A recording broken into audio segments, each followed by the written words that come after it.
In a world devoid of taste, where nuance is lost on everybody, I am Tomodachi Game's strongest soldier.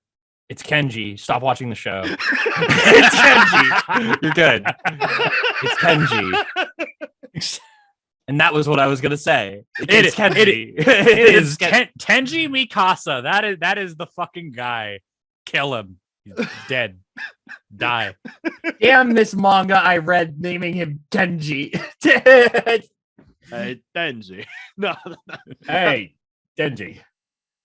God. You stole 20 grand. That's a lot of money. A lot of money. But hello, everyone, and welcome to episode 5. 5, yeah. Oh my God, why?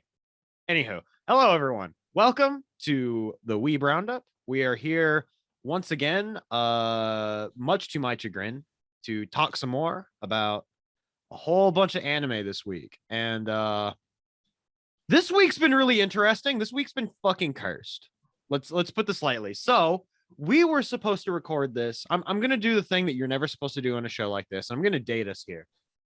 We're recording this on the 26th of April, and we were supposed to record this 2 days ago. What happened was on Sunday, when we had planned to record this on the 24th, Lana shows up to us and is like, hey guys, my back is like dying because, spoilers, Lana has broken her back several times. Yeah, this is the third time. This is ridiculous. But I'm currently fine now. I was able to go to a clinic and I have some medication, and I currently feel my back feels really warm for some reason. But besides that, I'm fine. I'm good. I'm doing good. That's the black hole generator. Is that where the LHC went? Yeah. Oh my God. You keep taking the muscle relaxers, and eventually your muscles will be converted into LCL, and we will all just get to chill inside the tang. What's it called? Human the thing in Eva. Hold Instrumentality? Instrumentality. Human instrumentality. Human instrumentality project. Yeah, and it causes human instrumentality, which is awful. Yeah, it's just turning into the LCL. You turn into the tang. Well, if Shinji gave me the choice, I unfortunately would come back.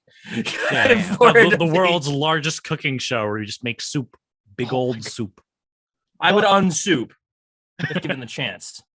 But so I was like, okay, we could record Sunday, but Lana is actively dying.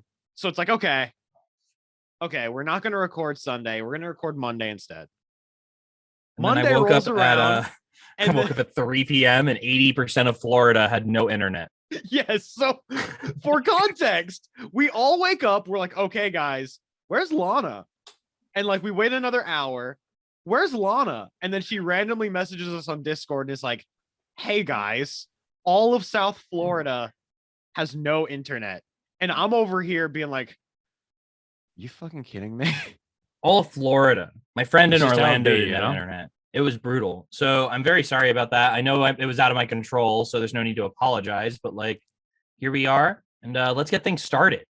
Yeah, and the first thing I want to talk about here is there's a certain video game that's come out, or is coming out far sooner than we expected, and I feel a very, very complicated feeling. So Xenoblade was supposed to release in like September. Yeah. Yeah. So Xenoblade 3, which got announced earlier this year, I thought, or was it last year? It was this year. It was this year. It was during a direct, remember? Yeah, it was during a direct. They announced it like out of fucking nowhere. And they're like, okay, guys, it's gonna be in September. But the year's been rough. We've had to deal with a it was lot of announced. bullshit. It was announced at E3 last year. Xenoblade 3 was announced at E3 last year? Okay. I believe so. I remember it because my friend is a big Shulk buff, and I remember seeing a video of him screaming in the car. Sick. I too am a fan of the Shulk Xenoblade. He's a good boy. Yeah. I'm really feeling it. But essentially, I played Xenoblade 2 so I could like have a reason. I don't like to play a character in Smash and not know anything about them. Mhm. I feel like that's kind of hokey. So I played an entire game I didn't like to learn about these characters, and I love them. I don't love the game, however. I think the game is fine. But I just learned today actually they did what I always wanted with the game. Okay? So the battle system. So remember in Xenoblade 2, do you know how the battle system how to rig the battle system in Xenoblade 2? Yeah, roughly. Okay, so remember in Xenoblade 1 where when you unsheathed your weapon, your movement speed didn't get cut to like a fucking quarter of its original speed? Yeah. And you don't but in Xenoblade 2, it's like super cut down in speed. Yes. Okay, they took that out and just made it Xenoblade 2's battle system on the base. So like your auto attacks are controlled by step canceling. So you can step cancel your auto attacks to get more meter for arts really, really fast still. Okay. But and you're not and your main arts aren't locked into your auto attacks that are generically fired. So they don't need to make haste gems. You know what I mean? To like to make your auto attack better. So you're not stuck with the Xenoblade 1 problem where when you miss an enemy, you're just absolutely fucked. Oh my god. I have legitimately had points in Xenoblade 1 because I've gone back and I've been trying to make my way through it again because there was a point where I was streaming it and I was like, oh hey, yeah, I stopped at the point right before you have to murk Metal Face. And I'm like, okay, you know, I'm gonna get back to this at some point. And so I made a certain Xenoblade Guilty Gear shitpost that was a parody of a certain cutscene in Xenoblade. And I was like, okay, you know what? I'm kind of in the mood to play a JRPG because I'm depressed. Sure, why not? Let's get back into Xenoblade. And as soon as I boot up Xenoblade, the first cutscene I see is, why must the Bionis and the Mechonis have to keep on fighting? I need to find out why. And I'm just like, why is this the first cutscene I have to see when I fucking open this game? I'm immediately just being assaulted by goddamn meme culture. I cannot escape. And so I open that up and I start playing it again. And I'm like, oh yeah, that's right. This game's really cozy. And then I get completely stomped by an enemy. And I'm like, oh yeah, that's right. This game's very by the numbers if you don't know how to completely break it in every single way. So I need to deal with the fact that I have very small numbers and I'm running the build where Dunban is naked. But back on topic here, so Xenoblade 3 got moved up to like July. I think it's like July 23rd, roughly. The game is it's July 29th, I think, but like that doesn't matter. It's in July. No, yeah. Never seen a game moving forward and the game looks finished. Like this really sucks because here's the thing. I classify myself as like a Xenoblade 1 super fan. And then I start playing Xenoblade 2 and I think that game's kind of dog water. But I feel compelled to play it now because there's a little fuck up in the new Xenoblade 3 trailer where they have a character talking and there's no subtitles or anything unless you turn them on YouTube. And the character in question, which looks to be like one of the main like pushing like antagonists, essentially, like one of the main driving forces, because there's like two sides that are at war with one another because it's a JRPG. And it's like, oh, wait, that's a name from the first game. That I don't think you were supposed to say that, because when you turn on the YouTube subtitles, they have every single character named as they're saying their dialogue. And they have this mysterious masked woman named, who has a very familiar name. Spoilers, it's Melia from Xenoblade 1. And I'm Which like, is funny because there's another trail, the first trailer for Xenoblade 3. There's a girl not the girl in the party, but there's another girl in a mask who just looks like Mia. yes. She just looks just like Mia. And she hasn't said anything yet. And I think she hasn't said anything yet because the moment she does, we're going to know exactly who the fuck that is. Like, because the second she says anything, we get to hear that voice. Because the second she says anything, you get to hear the thickest Scottish accent. Of But ever. Cockney. It's Cockney. Is it Yeah, Cockney or ever. Scottish? It's Cockney. Yeah. Okay, yeah. It's very.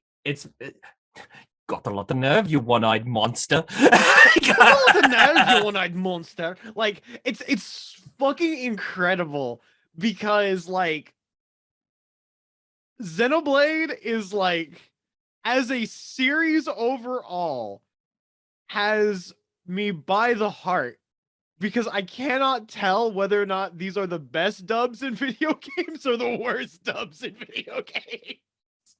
We should definitely show Kai some cutscenes from Xenoblade 2 after this show is over. I desperately want to show yeah. Kai, especially the comparison between Nia in Japanese and Nia in English. Because Nia in Japanese is so fucking funny in comparison.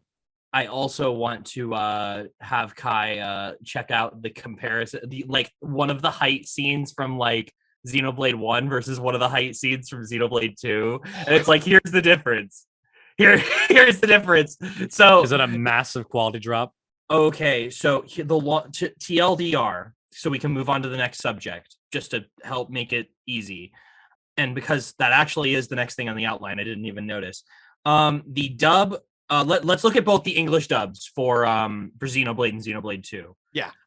Xenoblade 1 is a dub designed around supplementing Shulk with a well balanced and very like well mannered cast of decent actors who, while they are bound to miss the boat because the voice director for this company is very, I want to say, innovative, I think is the term I'm going to use here.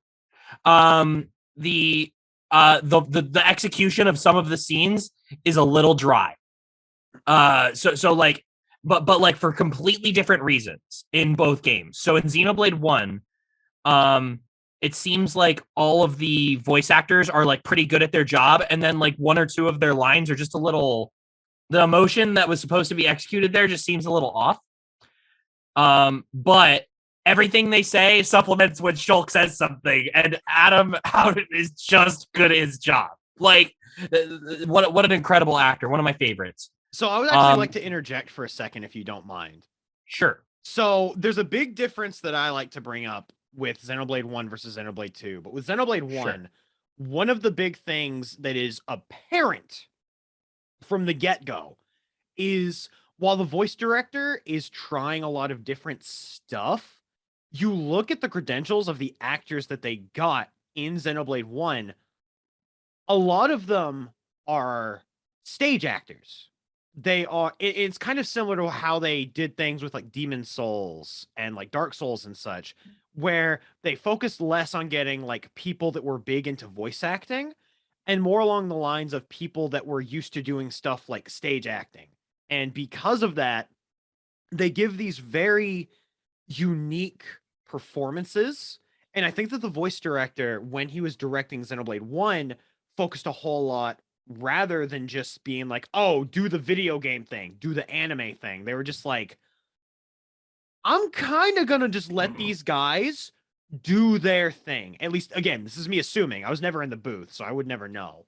But from the feeling that I get from the performances given in the first Xenoblade is they got a bunch of stage actors together and they kind of just let them have fun with the roles. And then, of course, you have Adam, the voice of Shulk, who literally says in interviews, yeah, I actually studied the Japanese version of the game so that I could get my role down pat, like super hard. And I'm just like, yeah, there's a whole lot, I think, that the actors got to do to really let these characters shine with, if you ask me, is probably one of the best dubs in games. Like, straight up. Probably also one of the best dubs I've ever heard. The dub itself, if you ask me, actually elevates the game. And I'm not going to say that very often about a performance to me. Because most of the time when I play a game, I'm not thinking too hard about, like, the vocal performance of anything. But, like, they made the vocal performance stand out a lot in a good way. Because normally when you stand out in a performance, it's probably because it's something about it is being brought to your attention that is irksome. Also, Xenoblade 1 does an excellent job of transitioning cutscenes naturally. Like, the story is written to give every single character in the show a shine spot, as they say it. So, like, every single character in Xenoblade is given one cutscene to, like, show them what you got. You know what I mean? Even the Othello or whatever, the guy who the old man who lived in Colony 6, like, that guy got a cutscene. You know what I mean? That dude is great. You want some more, huh? Chew on this, scrap for brains. Like, that guy literally looked in the face of God and said, "Kill me." You know what I mean? Like, the amount of shine spots in that make it so then, like, when somebody, even though someone misses a note every once in a while, like on a tone or something, it doesn't matter. Like, because the story's still, like, authentic, and also you can suspend your disbelief. It's a damn Wii game. Yeah. With Xenoblade 2, however, every single person in that game is perfect for the character. I used to get so mad when I would listen to the English dub voice acting of Xenoblade 2, and it was just because I was so picky. I was literally bitching about the game. So you know how the after credits scene saves Xenoblade 2? See, here's the thing. I wouldn't actually know that because I only managed to get up to the point where I got Morag, because Morag was the best character in the entire game. Morag was indeed the best character in the entire game. That changes quickly. Okay. In fact, it changes almost instantaneously once you unlock Morag, by the way. Literally 30 minutes later, after you unlock Morag and she enters your party, the best character in the game shows up. Anyway, yeah, it sucks. And he's your kind of flavor. He's your flavor. Oh no. And you've met him. Oh no.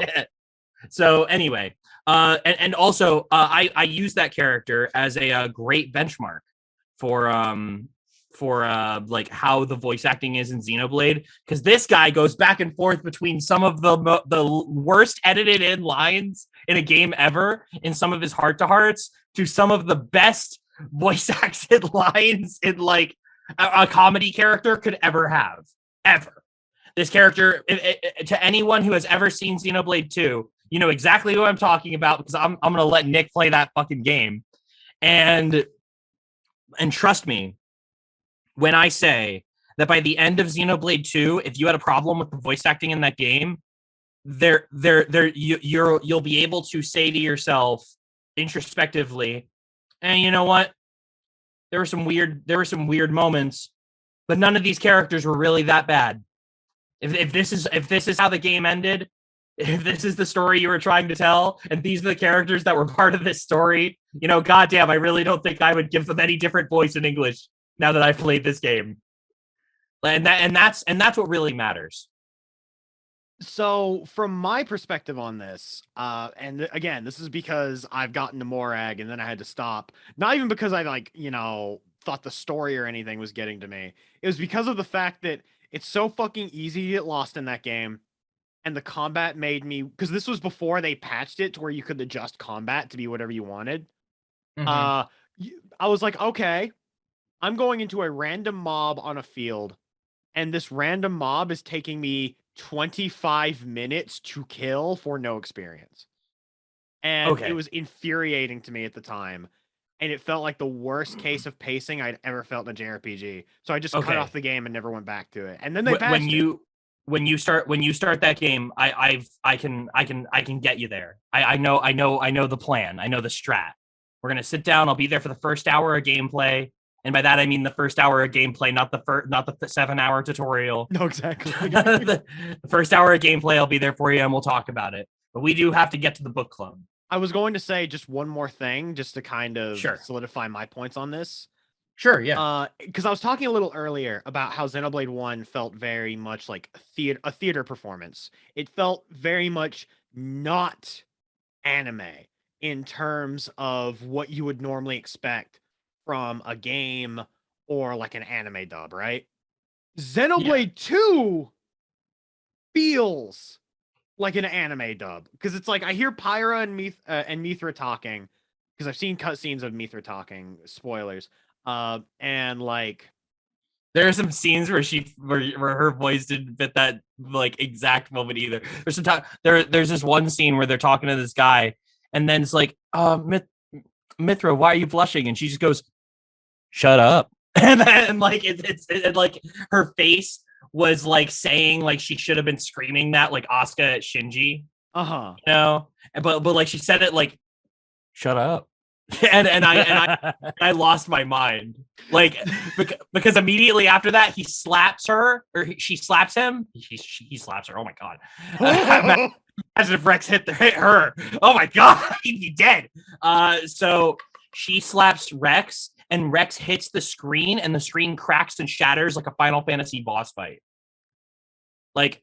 So like that when that happens in that scene, I was too busy laughing at how poorly placed that shut up was. that like I got hit by the boss like twice before I started playing the game. I don't know, it's really awkward for me because it's like it might be because of the fact that Xenoblade 2 is better animated than the first game in terms of the cutscenes to make them more expressive.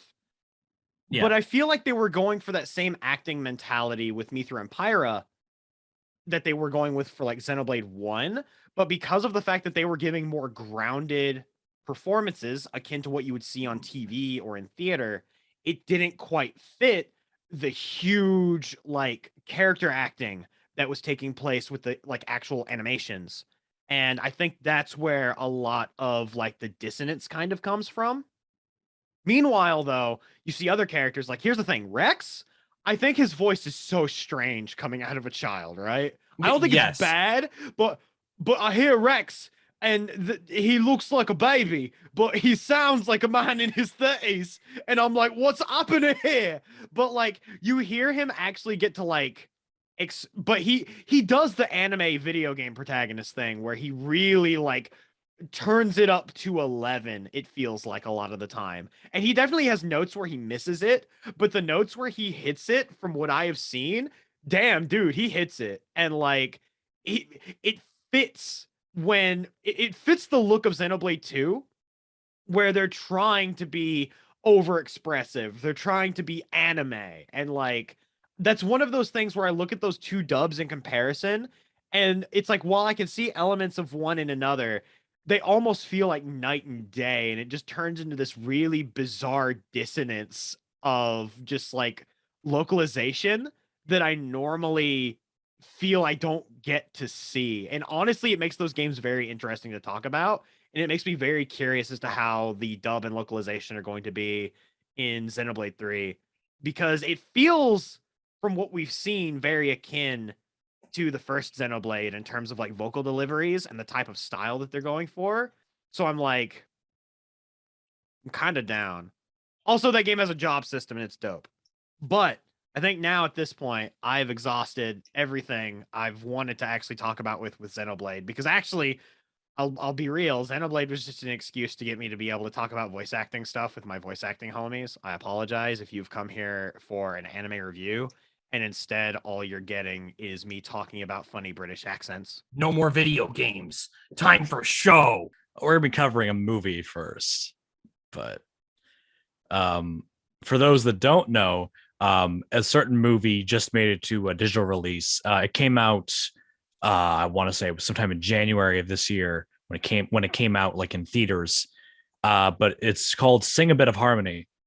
And fantastic film. Good Lord, I love that film. I cried multiple times. I actually, in prep for this, because I watched it 3 times. I watched it by myself, then I watched it with Lana, then I watched it with Nick, and I cried all 3 times. Well, you came in on me and Jacob watching it, and then yeah, and then you just hung out. In the latter half, nice. I was like, yeah, I'll stick in and see how it goes. And yeah, I cried again because I'm just a huge fucking bitch, I guess. I have a positive opinion of the film. I laughed 3 times. Your favorite character, Thunder. Thunder. Oh my Thunder's god. the best. Okay, so there's this guy in the movie. His name is Thunder, and he is a member of the judo club. He seems to be the only member of the judo club. But he goes to competitions, and he's an ass kicker. But he's also kind of a jobber. So one of the characters, the character that is the like centerpiece of the film, Shion. I was about to say, I think we're getting a little ahead of ourselves here. Yeah, we should probably give more of a synopsis. Yeah, it just assists him in a getting better, and this is how. What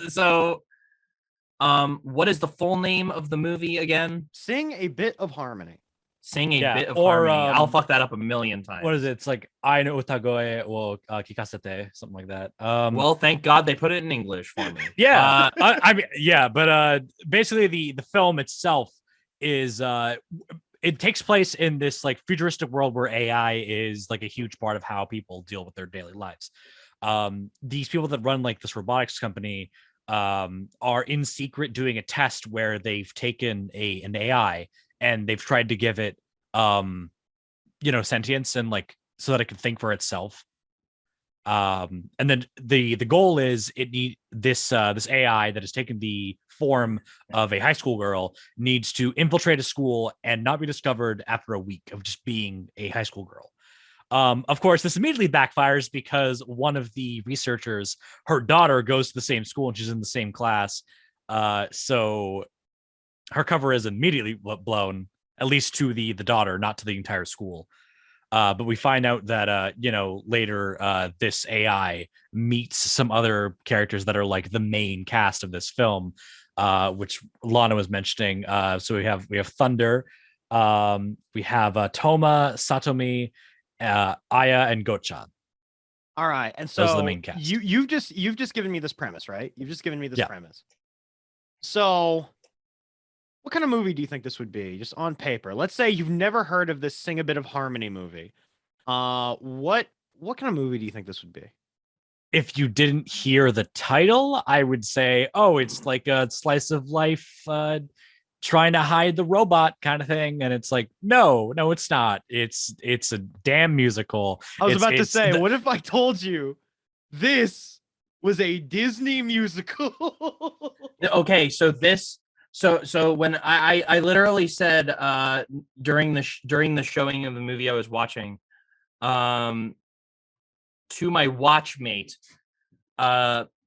Jacob, this is a Big Hero 6 anime musical. because Big Hero 6 wasn't a musical movie, like it was a Disney movie.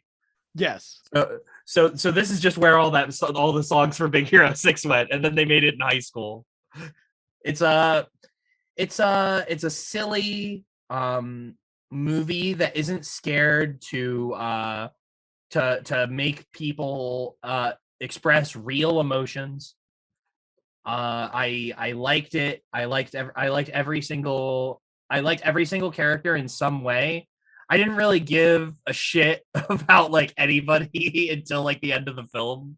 I was just like, because for a while I was like, these people aren't even friends. Like they're just in they're awkwardly in this band room as this girl is trying to convince these people to be friends with this girl. And I'm just like, oh, okay. And then, so it's like, and I know that the joke is that like, they're trying to have the AI fit in and they absolutely blow at it.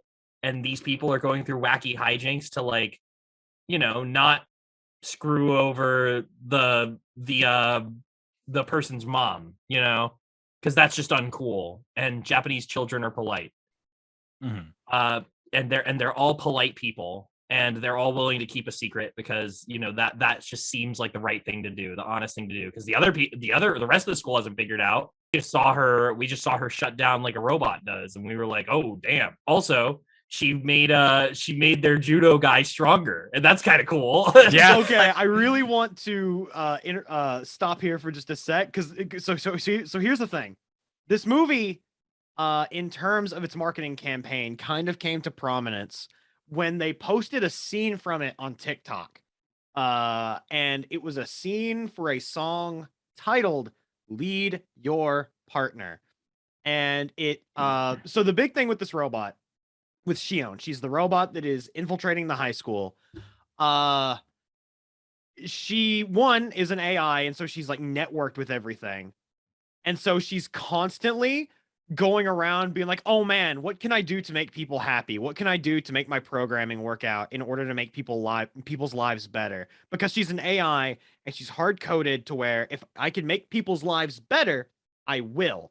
And she's just like, oh, I know, I'll sing to people. And so she'll go on spiels, like literally the very first thing that she does when she's introduced is she walks up to the other protagonist of the film, Satomi, and is just like, Satomi, what can I do to make you happy? Are you happy? And she's like, what? And she's like, I know what I'll do. And she starts singing to her. And it is incredibly awkward, incredibly cringe, because there's no like accompanying music or anything like you would expect from like the swell up of like a Disney movie. And she's just like, oh God, she's just singing to me in class. This is really cringe. I want this to stop. But then all of a sudden she's like, how can I recover this? How can I make sure that this girl isn't seen as like a freak? She starts clapping.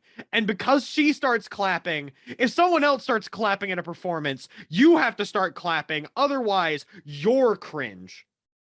So she completely reverses the roles of the cringe, and it's pretty great. And then from there, you get into the thing about this movie that I feel makes it very strong, which is you have Shion, this AI, who is networked with everything in the school. This includes the PA and speaker systems. So you have her being like, oh man, there's a problem. I am going to solve this with the power of music. And so you'll see her randomly start walking around the hall. She'll like snap her fingers. And then all of a sudden you'll just start hearing this musical accompaniment coming from the PA system. And she has a full musical number planned for just such a situation and begins just belting out like these wonderful like musical tracks. That's just like, it's completely diegetic. And it's the thing that I've talked about this before, but I'll say it again to reiterate. I fucking hate Disney movies a lot of the time because they're just like, let's just have a musical here because, you know, why not? Characters singing are fun, but it always takes me the fuck out of it. But if you do anything to just make it diegetic slightly, in terms of, oh, she started playing music on the speakers and it sounds like it's coming from the speakers, but like it swells up for a bit. You start doing it. The filters that make it sound like it's coming out of the speakers kind of go away and you transition into the actual musical where it's like completely clear. And I'm just like, God, that's the type of shit that I want. That's the type of shit that I crave for in musical productions like this in terms of animation. So cut forward to the Judo Club. And there's the scene with the track Lead Your Partner. And it is a masterclass piece of character acting in animation. It is a masterclass act of like choreo, like everything about this scene. I'm just gonna go Indiana Jones / Jackie Chan for a second here and be like, this scene belongs in a museum. Mm-hmm. No, I honestly, all of the musical segments in this film, JC staff really went out of their way to be like, we need to make sure these shots shine as much as possible. You absolutely needed to as well. Like the movie wouldn't have been the same if you didn't have all these like sweeping shots and really well animated character bits, especially with anytime the song, because a lot of the singing that Shion does is this one song that is kind of meant for Satomi. Mm-hmm. And every time she does that, you know, of the hey, are you happy? There's a lot of really fine detail given to her lip flaps to make sure that, like, you know, she's emoting how she should, and like the phonetics of the song are coming across as like emotional. It's just beautiful. Like there's a lot about this film that I personally really love. And going back to what Nick was saying about, you know, the songs being diegetic and actually being part of the world and the storytelling, that's part of the reason why, like, I'm sad we're not talking about Healer Girl, because Healer Girl is absolutely doing that this season. Oh my god, I need to watch more of that. I've been putting it off. Small tangent, but like I remember when episode 3 came out of Healer Girl, and it opens up with this really nice segment of just all the girls like singing to each other as a means of studying musical techniques. And I wanted Nick to watch it, but he hasn't yet. And I'm just like, I know you're gonna like this. I know you're gonna like this. Yeah, and one other thing I wanted to bring up real quick, because you were talking about the lip flaps and like the facial animation. Yeah. There's one thing in particular that I really want to bring to attention, and that is I want to say Shion as a character, the main character of this movie. I'm going to call her the main character, even if Satomi is kind of the main character. Shion has some of the best character acting I've ever seen in her animation, because have you ever just like seen someone like, okay, the best way I can put this is she emphasizes the uncanny valley in a way that I feel is incredibly subtle and not really seen a lot in animation, because you can tell by the way her face moves. She has almost like a set look to her.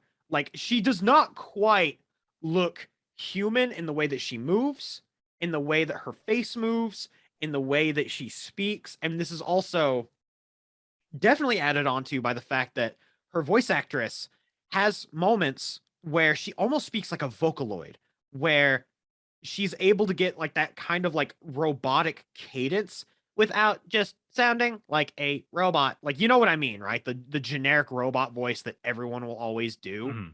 Like, yeah, they've got a lot of start and stop, but like they don't have a lot of start and stop in like a bad way. yeah. No, going back to what Lana said before, relating this to Big Hero 6, I mean, Shion is just animated like Baymax in that sense of like, you know, there's a lot of what she does. Like, yes, it flows when she has to, but like normally outside of the musical sequences and that, like she's not moving too much more than she needs to. And that's the one thing that I really like about the musical sequences is you can tell once she starts singing and she's in the musical sequences, they're kind of really playing with the thematic of like, oh yeah, she's an AI, but there's something human in there. This is the best Disney movie I've ever seen. No cap. I'm just gonna say it. I want Disney movies to be not afraid to just be like, what if we just had some cool diegetic shit going on, essentially? Like, that's literally the one thing I'm asking, is if you're gonna make a musical, make it make sense to me. I'm begging you. I will continue to talk like, shit until the day I die. Disney's tried that before, but it wasn't effective. I'm trying to remember. It was the one movie, I think it was Ella Enchanted. It was like a weird mix of like live action and animated. I don't know if you remember that movie, but I believe that was the only time that Disney really tried, you know, making the musical elements of their movies diegetic, and it just didn't work. And like, there's a lot more that we could go into in terms of a lot of the character stuff here as well. But like, I think it just kind of goes to show that Shion, the main character, the robot, IMO, she stole the show super fucking hard for me.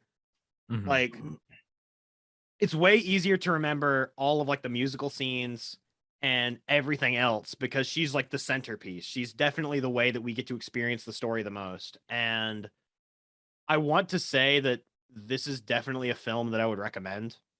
Yeah, I was just gonna ask that, like, is this something you would recommend without giving away, you know, some of the bigger plot points that we didn't go over, because obviously, you know, because that's the second half of the movie, and we should probably like advertise the movie. No, exactly. Exactly, yeah. At this point, I would say I'm gonna shut up anymore on certain plot points, but the big thing that I want to say is this is definitely up there with a lot of like what we've kind of come to expect with a lot of like modern anime cinema. Like, it feels very Your Name-y in terms of, oh hey, it's a bunch of high school kids being high school kids, but like has that like sense of whimsicalness that really makes I would me put like this movie movies up in the same category as like Koe no Katachi or Words Bubble Up Like Soda Pop. I would put it in the same category as those movies. Okay. But it does like evoke that same kind of feeling of trying to well the you know, the heartstrings. But yeah, definitely give Sing a Bit of Harmony a shot.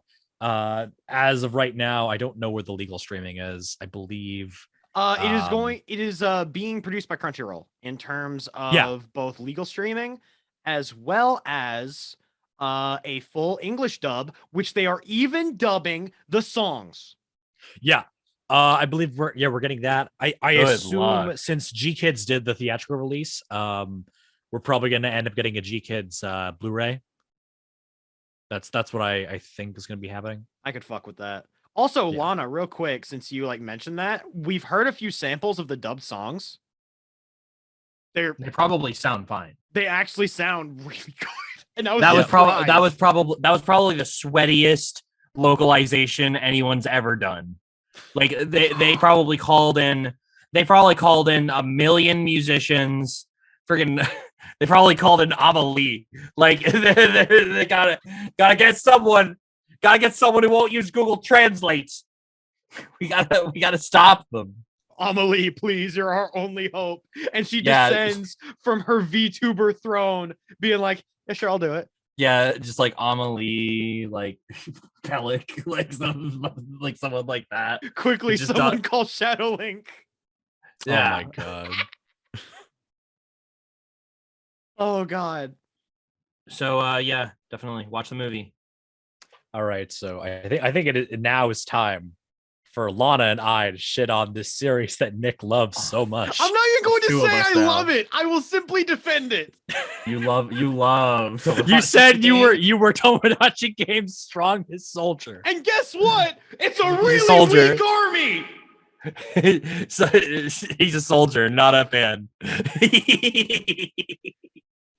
It's like the two faces of Reiner Braun, you know. Like, so as Lana said, I think we just need to talk about the episode. The episode was all right. The episode's over. It's setting something up. It is just making the characters out to be horrible fucking people. So before we start on this, can I get the good out of the way before we start really digging into it? Can we just go to Spy Family, man? No! Can we just talk about Spy Family? That's why I'm here. I mean, I'll talk about Kongming because God, that episode of Kongming was great. We have to cover 3 episodes of Kongming, remember? Oh, right, yeah. That's a lot of Kongming we got to go over. Yeah, 5 head. All right. But like, so Tomo game this week, I want to say a couple of things off the bat that I think the show actually does kind of do well. Whenever they do flashbacks, they go into this really nice, like, transparent letterboxing, right? Yeah. And it makes it feel like not only like cinematic, but like it just looks nice. It frames the shots very well, and it gives you a good degree of separation from what's happening in the now versus when they're thinking back on stuff. I think this show definitely knows what parts it needs to present well, and the other parts of the show that they know they can get away with just doing nothing for. And by that, I mean, the fact that when this show knows it can get away with not animating something, it will get away with it. It will just be like, we'll just have a character stand there and not do fucking anything. But like, if I'm going to be nitpicky, there's just a lot of really small things that like made it through the cracks of the editing. And then I'm like, why didn't you catch this? One thing in particular springs to mind. Nick, you already know my complaint about this shot. It's a shot where there's all these black feathers that are like CGI animated that they've rendered out, and for whatever reason, I guess they only rendered a certain amount of frames. So the animation before it's supposed to off of this white background cut to black, it just hard cuts the feathers and then it fades from the white screen to black. Like it's just a really small thing, but to me it's like you could have fixed that so easily. You should not be looking like this as a show that is going to television. Somebody should have caught that. I mean, it's just one of those things where the television animation industry is just fucked up in terms of how fast you usually have to get a lot of shit out, and sometimes you just don't get the chance to like revise stuff when you want to.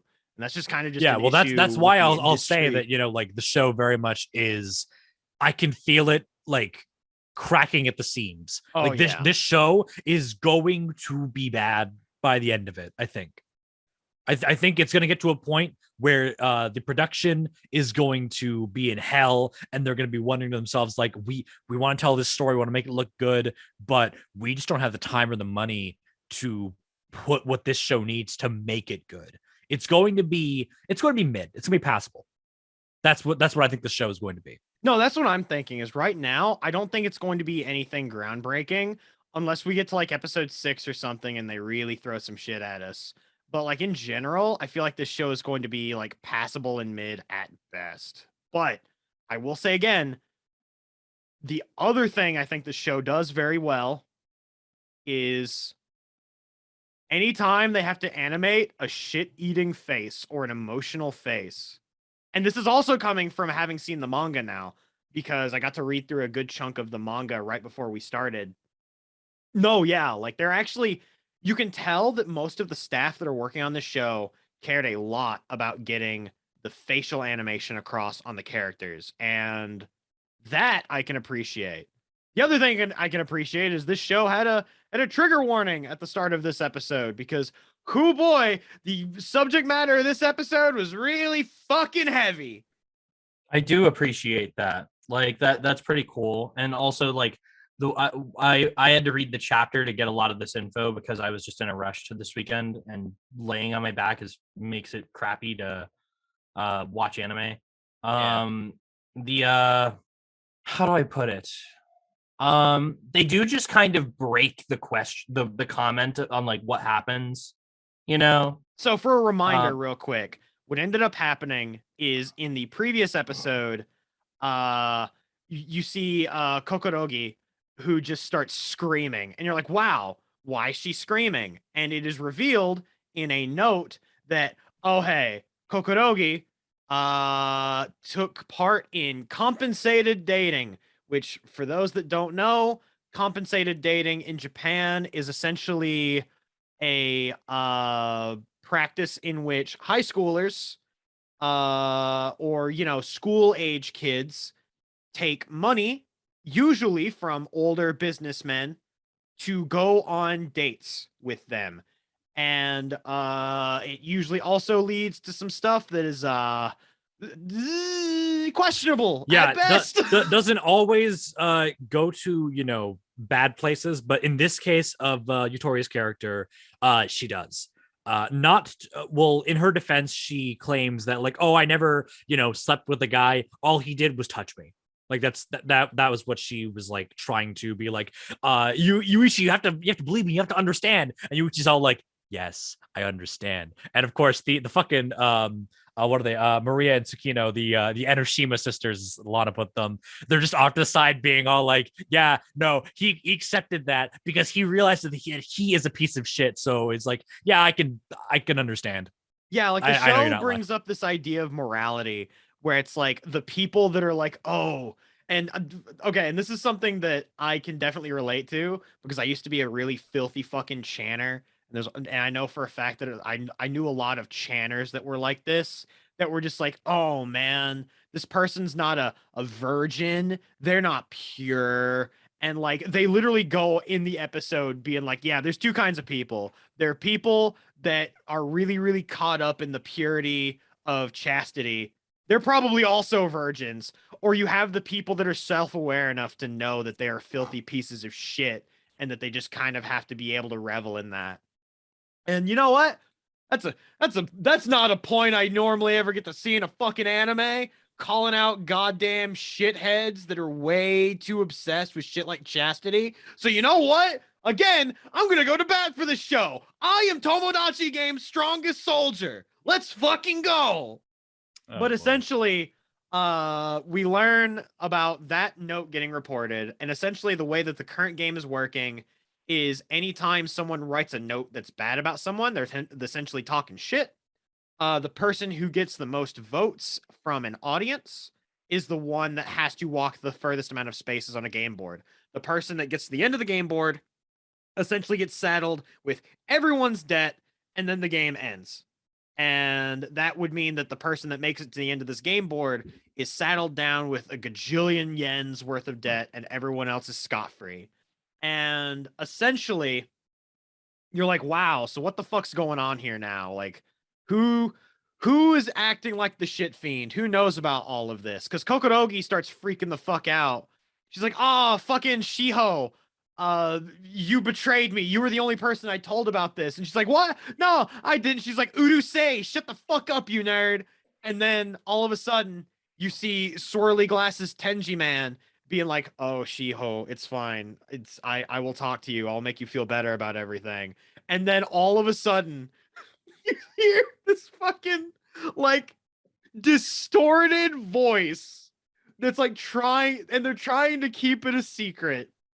Even though it's extremely fucking obvious who it like at that point, it's like, why are you I am hiding it? evil. We know it's fucking Tenji. We know it's Tenji. What's it sound? What's the distorted voice sound like? For me, who has not heard it. It's okay. It is literally like you know the Death No, Note dub when they did with L? hang on. I got this. It sounds kind of like this. No. And well, now that pitch, not high that high pitch, but like Something akin to Oh. like something like I think it's Now you're Misa Amane. it's essentially the way they go is it's like that high pitch, low pitch filter, and he's like saying all this evil bullshit. And It's the same yeah. filter they use for L. In Yeah. Death Note. I see. That's what I was gonna say. Yeah. yeah, That's and brutal. like he's just going nuts. And then finally it like the camera pans up because apparently he had accidentally gotten cut across the face with a fountain pen. And he's just like, oh, I'm so sorry. No worries. I can get this cut fixed up. It's all good. And you see him hiding the money behind his back. So we know at this point that Tenji is the one that has stolen the money. Not only that, he gave Shiho a charm, and is just like, oh, keep this charm with you. It's like a nice little security thing that you can use to make sure that like if you know where your shit is all the time. And it has a goddamn transceiver in it. So he's literally stalking Shiho, listening into all of her conversations. So he knows everything about her because he's a creepy stalker shithead. That blows. So we know now That off sure the is his bat, the character. mystery was that Tenji stole all of this shit. We don't exactly know why. And fucking, he is just going out of his way to try to make everyone's lives miserable. And I believe the episode basically just cuts with him being like, "Oh yeah, I'm evil. I'm down bad." And then as the episode cuts, you see the next episode title at the bottom right of the screen, and I think it's the funniest fucking thing I've ever seen. To the point where I started laughing uncontrollably when I looked down at the bottom right, everything that the show's thrown at us. And you want to know what they named the next episode? It's just a prank, bro. No, it's called Seriously? That's so cringe. Yeah. That's just everybody in this show is just a fucking douchebag. You know, that's what they're setting up. Everyone we have to hear about is the bad person. Good. And you know, which is like, okay, I understand that. That's fine. And then you've shown us now that okay, Tenji's the guy who took the money. Okay. I think there's only a couple other things they could do to like make that a red herring. To be like, oh well, Tenji had the money, but then he put it back, and then somebody else took it. Like that'd be stupid. I hope they don't do that. Oh my god, what if they did that? I'd be I'd lose it. I'd lose my mind. I'd be like, is this Mikami? Like, Yeah. Nah, they you all are replaced thinking the too book small. with another book. Y'all are thinking too small. You want to know what the real red herring is? This entire game. I'm going to call Yeah. it now. I think that the red herring is the setup that they're in 2 to 3 more episodes isn't even going to matter. I think that the show is going to end in the next episode, and then the new season of Hajime no Ippo is going to start Fucking in the exact same time slot on television, and it's going to be called Hajime no Ippo The Risen. I want to say that Kongming is the Death Note of idol shows. Why? in what way? Yeah, give it to me straight. Okay. So you look at a show like Love Live. You look at a show like Idolmaster, and they're just looking at everything straight from a dreamlike perspective of, oh, you're an idol, you have to sing, you have to perform, you have to be cutesy, you have to do all this kind of stuff, right? And it's playing it very, very straight from the perspective of like what you would expect an idol to be. Kongming is this weird countercultural almost look at the idol industry, what really goes a lot into it behind the scenes, and taking this almost strategic theatrical look even at like what makes this industry, and by extension what makes the genre of an idol show tick. And like constantly you're hearing like Kongming's thoughts on all of this and how they relate from like an outsider perspective, but just thinking about like all of these elements in terms of like, oh, how can you draw a crowd?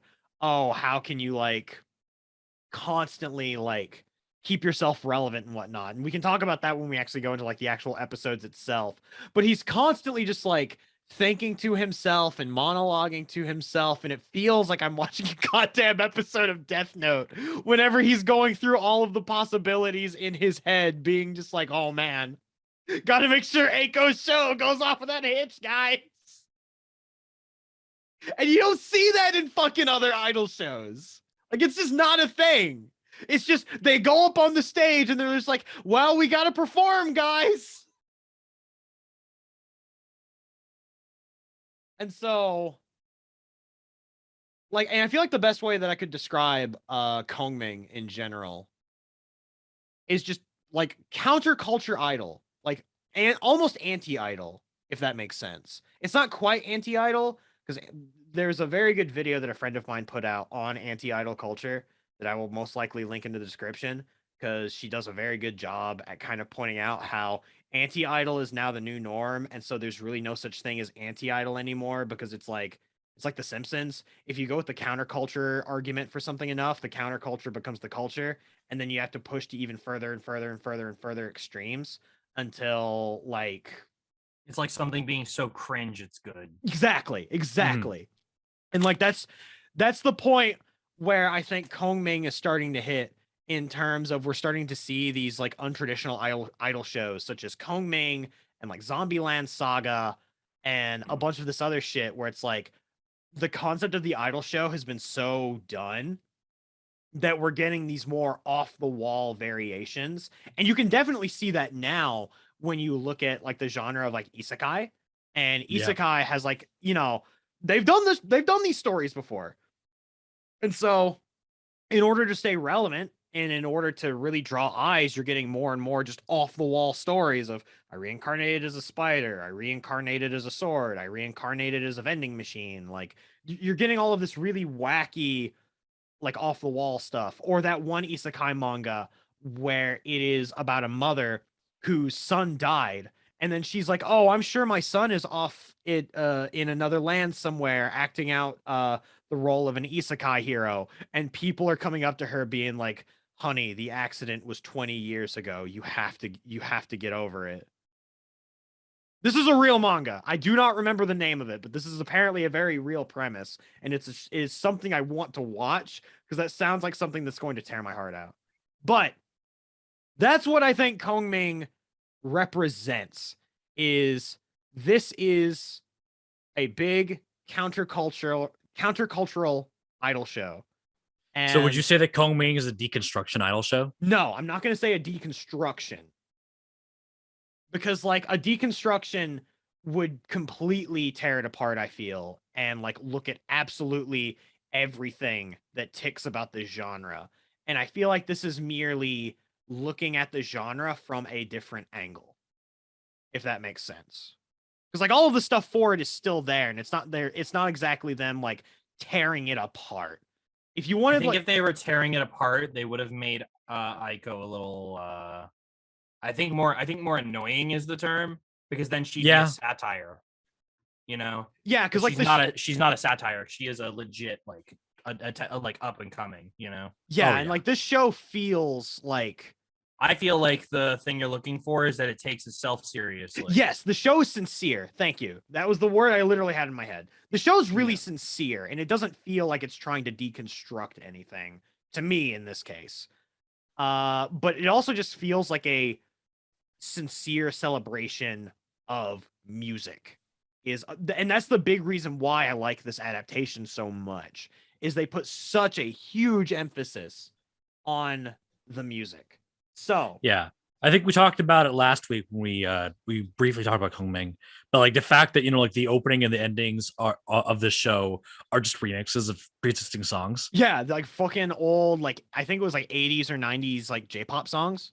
Yeah. It's sick. I love it. I fucking love that. It's just and we'll go a little further into that when we talk about episode 3. But first off, last week we didn't cover anything in terms of Kongming, with the exception of episode 1. But Lana has caught up enough now to where we can kind of talk about the rest of it. And then one now day ahead I'm of going you. to strap her to a chair and be like, look, you're watching this now, whether you like it or not. And I'm going to put a gun to both of our heads. I am currently ahead of you. Not in animation. Yeah, in the manga, yeah. I'll fight you. I have Kai to animate for me. What the fuck? I'll get Amu to animate this manga for me. Oh my god. Take that. Yeah, actually, speaking of being animated, because we didn't like talk about it last episode. We got a new editor. Lana can blink now. She could speak. She moves. All right, now give me blink. give me like wincing eyes. Yeah, Like I'm a villain. Now make them flash red. You're just All that, right. You're just that dog from The Simpsons, like the shifty-eyed dog at the courtroom, being like, Yes. oh. Yeah, Stanley's little helper. Yeah. Yes. But episode 2 of Kongming, this is the main reason why I call this the Death Note of idol anime, is that it is an idol show built around misdirection. In that episode 2 was definitely peak, the misdirection they're setting up with a lot of what Kongming has to do in his strategies to make Aiko's shows go off without a hitch. So it's really funny because it starts. Aiko is going to a show in a club to see an artist that she reveres named Mia. And so they're watching her and they're like, damn, she's pretty good. And then Kongming's like, yeah, but she's not as good as you. And then Aiko's like, shut the fuck up. In which Kongming is like, okay, we're going to go talk to Mia. And she's like, what? And so after the show, they just go to Mia's dressing room. They knock on the door and they're just like, hey, yo, Mia, what's up? And then Mia's like, what? And so it's just really awkward and it's cringe for a bit. Who is this cosplay man that's coming to my door? I don't know what's going on. And then she's like, yo, I like the idea that you have your agent wearing cosplay. It's very unique. You want to do a show with us, Aiko? And then Aiko's like, what? And so Aiko is given a spot at a concert at a club that they're going to be doing like a week from that day. And so, you're like, yo, this Mia girl, she's sick. She just gave this rando up-and-comer a huge spot at this venue. It's sick. And then you look at the schedule, and and the way the show works is that it's 2 stages going at the same time. And Mia, Aiko, a nobody, was scheduled to play at the same time as Mia, where essentially they're washing her out. It's like they're putting Aiko on the stage that no one's going to want to go to, so that way they want to maximize the amount of people that are going to be at Mia's performance. And so Aiko's like, oh god, oh fuck, what do I do? And then Kongming is just like, I got this. So Kongming comes up with one of his many stratagems. It is the night of the performance, and he promises everyone that walks into Aiko's show a free drink. From there, everyone starts crowding around the stage, but it's weird. They've walked in, they've gotten their free drink. Okay, it's time to leave and go back to Mia's show. But they can't find the exit. This isn't the exit. This is the bathroom. Yeah, like they're literally walking around the venue, being like, "Where the fuck? How do I leave? This is so weird." Yeah. So what happened was what Lana was saying before about the manager like helping Kongming is he got Kongming the blueprints for the venue they'd be at. And so he's like, okay, yes, this will do nicely. And so what he did was the room that Eiko is in is a circular room. And it's like the stage in the middle. There's like some like trees and stuff off to the side. And like there's the exit, the bathroom and everything. But the way everything's set up, he was able to make the feng shui of the room in order to make it so that you could not find the entrance. If you walked in, you were stuck. Here he is. He has confused all of the people. There are Christmas trees in the room, and the myths distracted all of the guests. Everyone, have a beverage. You will stay, and you can't find the exit. And it's really fucked up because the manager's like, "Kongming, what did you do?" And then Kongming is just like, "Behold the power of the illusion that is the Stone Sentinel Maze." And then everyone's like, we could try to find the exit, but this Eiko girl kind of bopping, and then she's just spitting, throwing out the best goddamn performance of her life with some incredible choreo and 3D camera animation to go alongside this shit. And it is gorgeous. The music's great. Like, in general, the second episode of Kongming is like, that's the reason I feel you need to watch the show. The second episode is, if the first episode was just, the setup kind of being like, oh, this is wacky. For the first episode, the second episode is, this is the meat. This is what you have signed up for. You have signed up for Idol Anime Death Note, and I'm about it. Oh, Fortunately, there's no like idol anime Yagami yet, so Kongming is just owning. Yeah. I think the closest we get is the characters that get introduced in episode 4, but like getting ahead of ourselves. Episode 3. So you thought the Stone Maze was interesting. Well, the man is going to purposely have tech issues in order to gain an upper leg on the competition. Oh my it's so good. Okay, so Nick, I'll let you give the synopsis for this one. Okay. So, episode 3, Kongming and the gang have decided to take part in a music festival. Eiko is shitting herself, as she always is. And that's one thing about this show early on that's already starting to just grate on me slightly, is Eiko's already done some really cool stuff, but she's like Phoenix Wright. Like, no matter what she's accomplished, no matter what situation she's always in, she's always on the back foot and always shitting her pants. Constantly. So we're getting into episode 3. They go to the city. They're part of this big music festival now. Eiko, obviously, is still shitting her pants. And then Kongming's like, nah, man, I got this. And he buys a really dumb pair of star-shaped sunglasses, which I can relate to because I, too, am a fan of various novelty sunglasses. And novelty eyewear, in general, I definitely fuck with.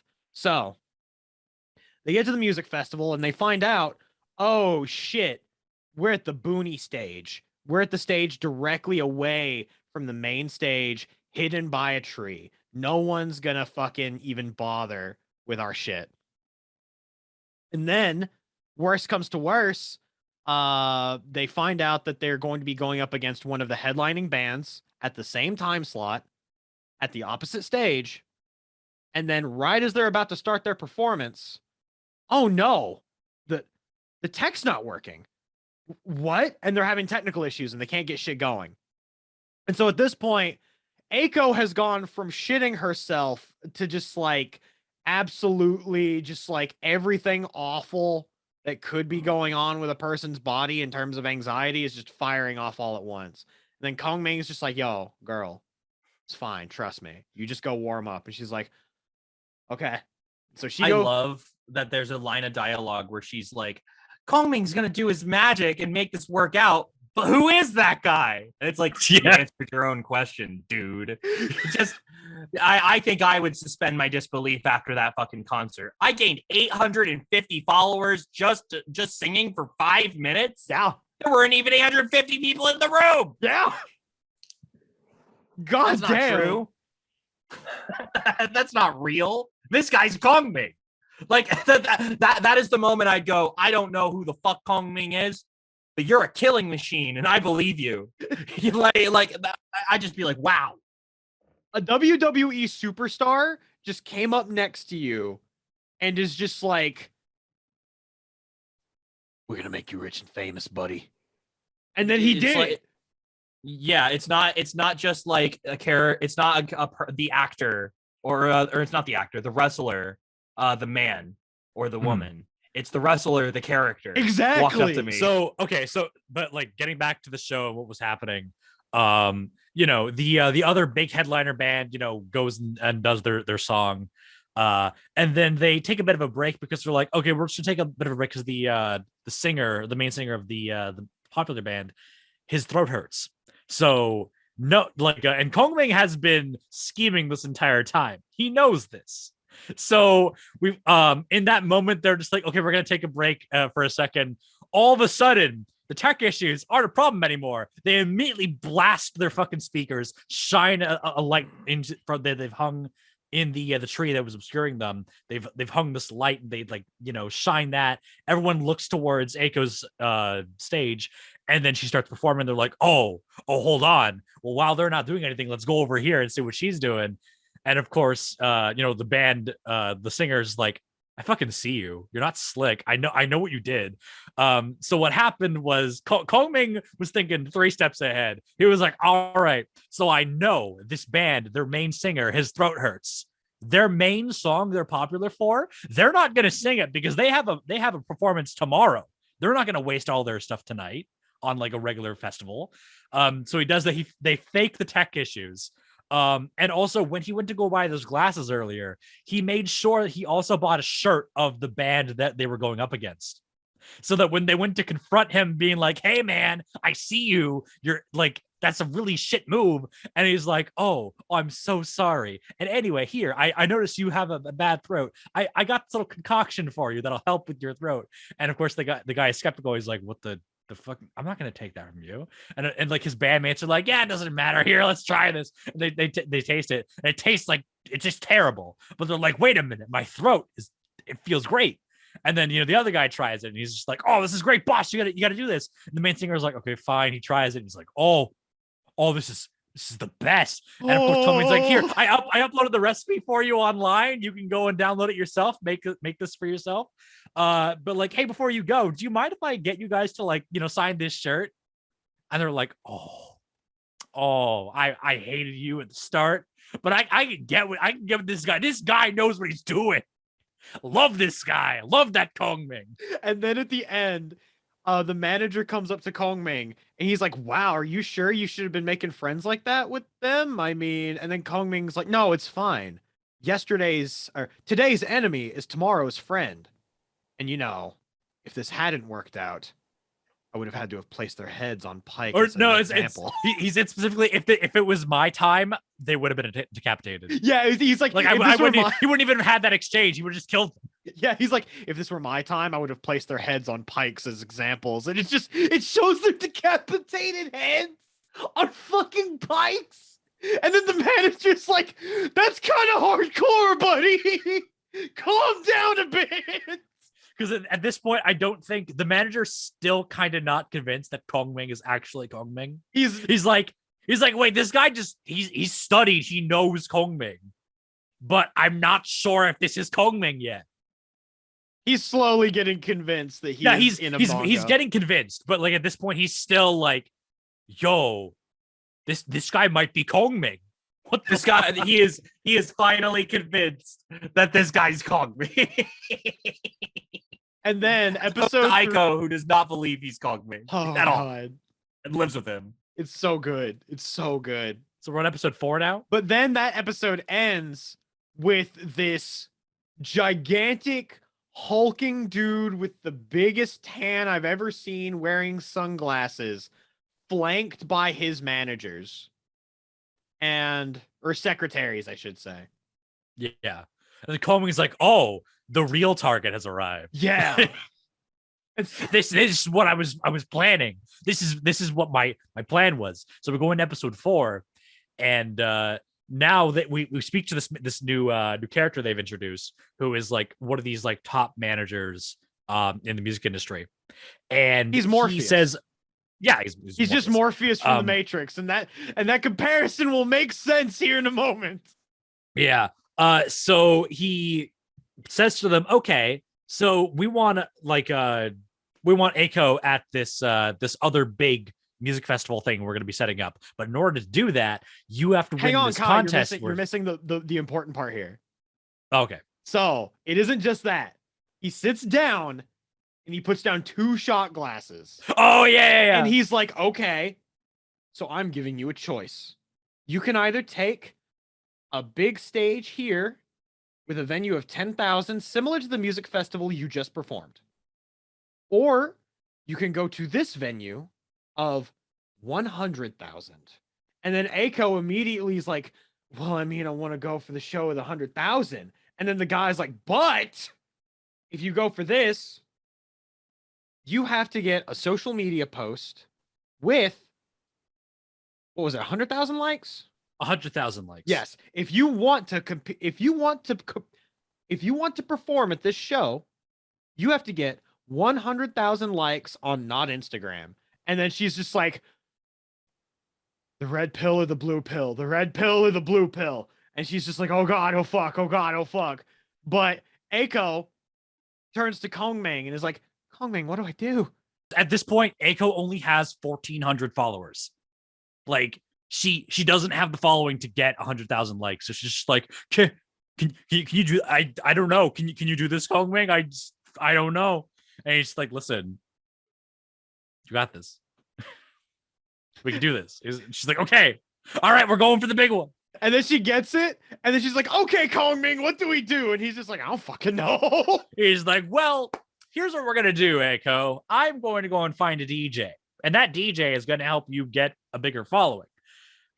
In doing so, Kongming goes to find this DJ by just fucking off and going to parties every night.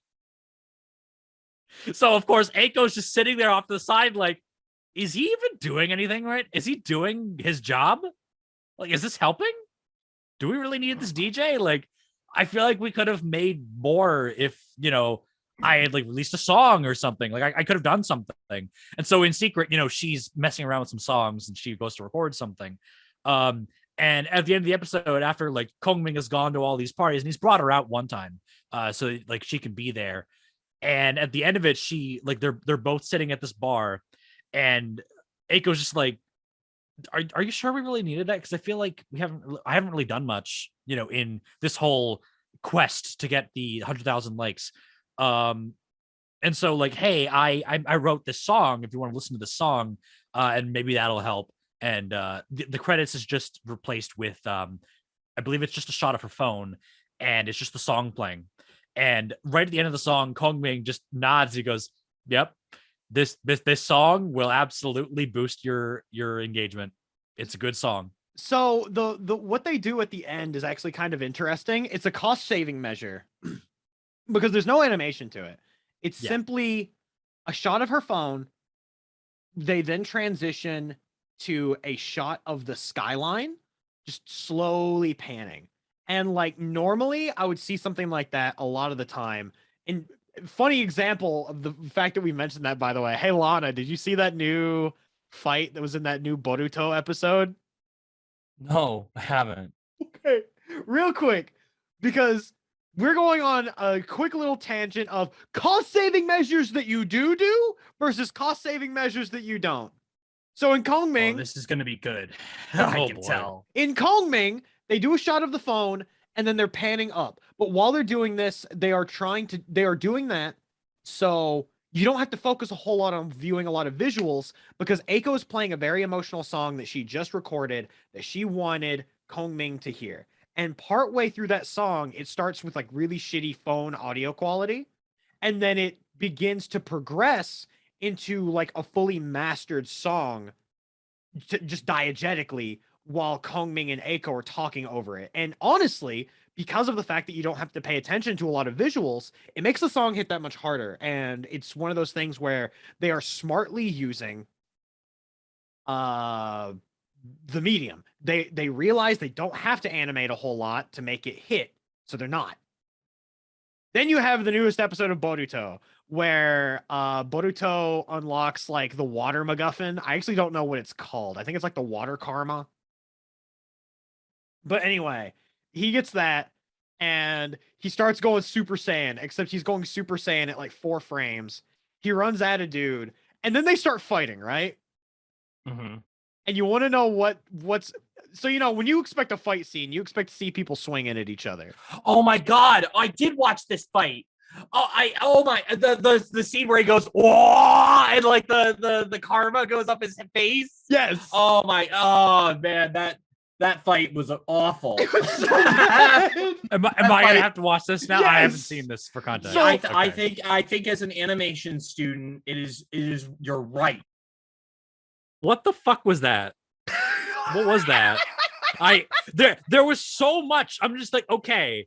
Some of the shots, I'm like, okay, the water effects were fine. They had some cost saving shots of like, you know, some panning stuff. They had a bit where it was just because there's like 8 characters in this scene where it's just their reactions, no animation, just a shot of their face for, you know, like a second each. It's like, okay, all right. You're gonna save some time there, and then you have this bit where Boruto, he's like getting this like water car or whatever, and he's just like screaming and it's going up his face, and it's like, okay, all right, that's a shot to begin, but then it doesn't go anywhere. It just, you know, he screams, the guy starts screaming, and then Boruto just all of a sudden he's screaming. They're fighting off screen. We get a shot of the sky, and the sky is just panning down. And it's like we see nothing. We see nothing this entire fight. And then all of a sudden, Boruto, you know, he comes down. He's just like turns around, does the world's weakest Rasengan. The animation on the Rasengan was fine. The animation on the Rasengan was fine. It's the aftermath of what happens when this character gets blown from this Rasengan, but he's moving at like this kind of speed when he's getting blasted to the wall. It's like, what he's moving so slowly that when he hits the wall and it makes that impact, it's like, you didn't hit the wall that hard. Yeah, he looked like that that hard. hard. No, he No, looked that like was- he took that a was bullet bad. from the nostalgia critic. Like, Like assuming everything got cut, so I'm going to say it again. I didn't realize we were watching the 2021 Shaman King remake, because that's what it felt like. Because Nick, you know, because we watched a little bit of it together. There's one fight in Shaman King where, you know, the one thing you want to see at the end of a fight, a character slamming to the ground and being like, oh, they're KO'd. There's a shot in Shaman King where they do that. They show the characters about to fall to the ground, and then they cut before they hit the ground. Yeah. It's just a boner killer. Oh, it's a huge that's why I'm like, killer. I don't know, man. And that's what I wanted to bring up was, like, you know, when Kongming did that shot of just focusing on the music, which is something Kongming should do because it is a show about music. They're taking a nice little cost saving measure of just a slight little pan. It looks really good, fits the mood real well. And then you get that shit with Boruto where they're just like, oh, here's a nice little panning shot of the sky in the middle of a bombastic fight scene. Yeah, for context, the clip is called Boruto Loses It. It is And, so bad. yeah. It's so No, bad. Boruto loses it. The He thumbnail loses my alone. fucking attention and actually getting interested in Boruto. There's a reason why I've only seen out of Naruto. I've only seen all of original Naruto, and I have not seen Shippuden. Kai, Yes, it's a filler arc. I know. I know, but Doesn't matter what anime it is. still, if Boruto is still pulling this bullshit that was, you know, very freaking in original Naruto of just having this kind of filler, but you're not even putting in the effort, like, I'm not gonna watch Boruto. I'm not. You shouldn't have anyway. But yeah, it's just that's the way that company does that specific anime, you know? Yeah. But back It's on just topic to Naruto and Kongming, two. because we have good things to talk about. Yeah. Finally, now that actually, we're not no, talking about we did Tomodachi Game. I was about to say, we've covered Tomodachi Game. We covered Kongming. we chat talk Boruto, so that already makes me happy. All right. Are we moving on to the greatest show this season? What a big 3. What a list of 3 animes. Oh, hold up. What's that? What's that? I can hear a vampire coming out of their coffin. Lana, is that you? Yes. Is it time? Me. It is time. We do get to finally talk about the only thing that I cared about this whole Yes. Oh my god. Spy 'Cause- Family. Oh, I fucking love Spy Family, dude. Oh, All such a right, good show. So Spy Family, I would like to- episode 3. I would like to open up with something off the bat here. And All right. this is something I've been talking about a lot already. I feel like it's something that has been a big part of all of the shows that we've watched this week, including especially in Sing a Bit of Harmony. It's something that for our listeners at home, I would honestly like to draw some attention to it. It is something called character acting. You hear me talk a lot about character acting, and what I mean by that is not the performance that the actor gives. What I mean by character acting is how the animation of characters are portrayed to give them a human element, to make them feel more real or more like a character. Mhm. And It's essentially the difference between the stuff you'll see in Western media versus this is when a character is talking. If somebody's talking and they're only like what I'm doing right now, I'm purposely being like, I'm not moving my arms, I'm just moving my mouth, like I'm doing that. I might just like gesture once and then put it down, and that's it. Whereas good character acting, you'll find, is where it takes somebody's speaking and they're speaking with like their entire body. They're moving from one pose to another. Whereas like moving my hand from here to the next and then moving it back down again to another pose, and actually like moving around, feeling like you are a living thing. That is what good character acting conveys, is life. And the reason I bring this up is this is already something Spy Family has gotten down a lot. Episode 3 of Spy Family, I'll straight up say, is like some peak anime bullshit. Much of it because of the fact that even for some of the smallest scenes in this show, they are going so heavy into good character acting. And it is honestly one reason why I would say I think the anime is actually blowing the manga out of the water. Because like, I remember reading the manga. The manga always put a smile on my face constantly. No matter anytime I read it, I was always happy, I was always interested, it was always great. Just punch my microphone. It was always great. But it didn't have these kinds of small touches. And just for an example, this is the first thing that comes to my mind. It is one of the opening scenes of when Yor is finally moving in with Lloyd. And they're like, oh, come on in, make yourself at home. Well, obviously, I should just say make yourself comfortable because you live here now. And then Anya is like, hello, Mom, I'm going to show you around. And as Anya is moving around, she makes a lot of very small gestures. She makes a lot of very small movements. And I feel a lot of this is also due to the general size of the characters, where Yor is very tall. She's kind of menacing looking in comparison to Anya, who is literally just a small child. But you have the size disparity, which forces her to also have to move around a lot more just to exert simple tasks. Like when she's pulling out the stool underneath the sink in order to be like, look, Mom, I can wash my face. And this is your room.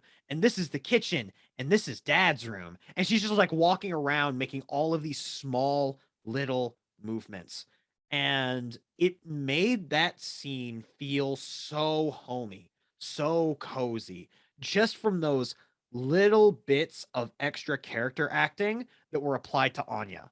Like it is a small thing that I feel a lot of people don't tend to notice, but it is something that has, to me, elevated this work past its original source material, which this goes even further, But I can touch on that in a little bit once we kind of hit the climax of the episode, because in general, just this episode was perfect. I loved this episode.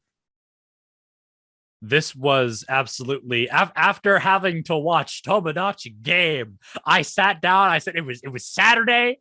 I came back from a Yu-Gi-Oh tournament, and I said I'm watching Spy Family, and I had a good ass time. Because oh my gosh, I gotta say, because again, Lana and Nick have read the manga. I have not. I'm anime only. This show very much to me feels like with the studios that are behind it, Cloverworks and I want to say Mappa. Is that right? No, not Mappa. I'm pretty sure it's Wit Is it Wit? Studio. It's Wit. Oh, it's Studio. Wit. Okay, I always get Wit and Mappa mixed up because Attack Attack on on Titan bunch of yeah.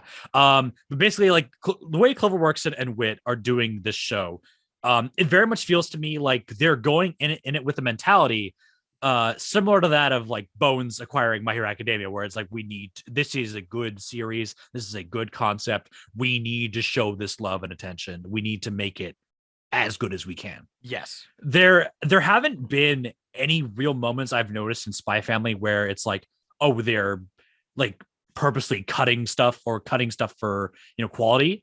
If there's any like low quality shots in Spy Family, they do exactly what they're supposed to do and nothing more.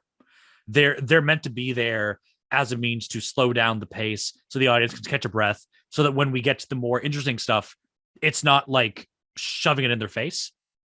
And that's what I really appreciate about the way they're working with the pacing.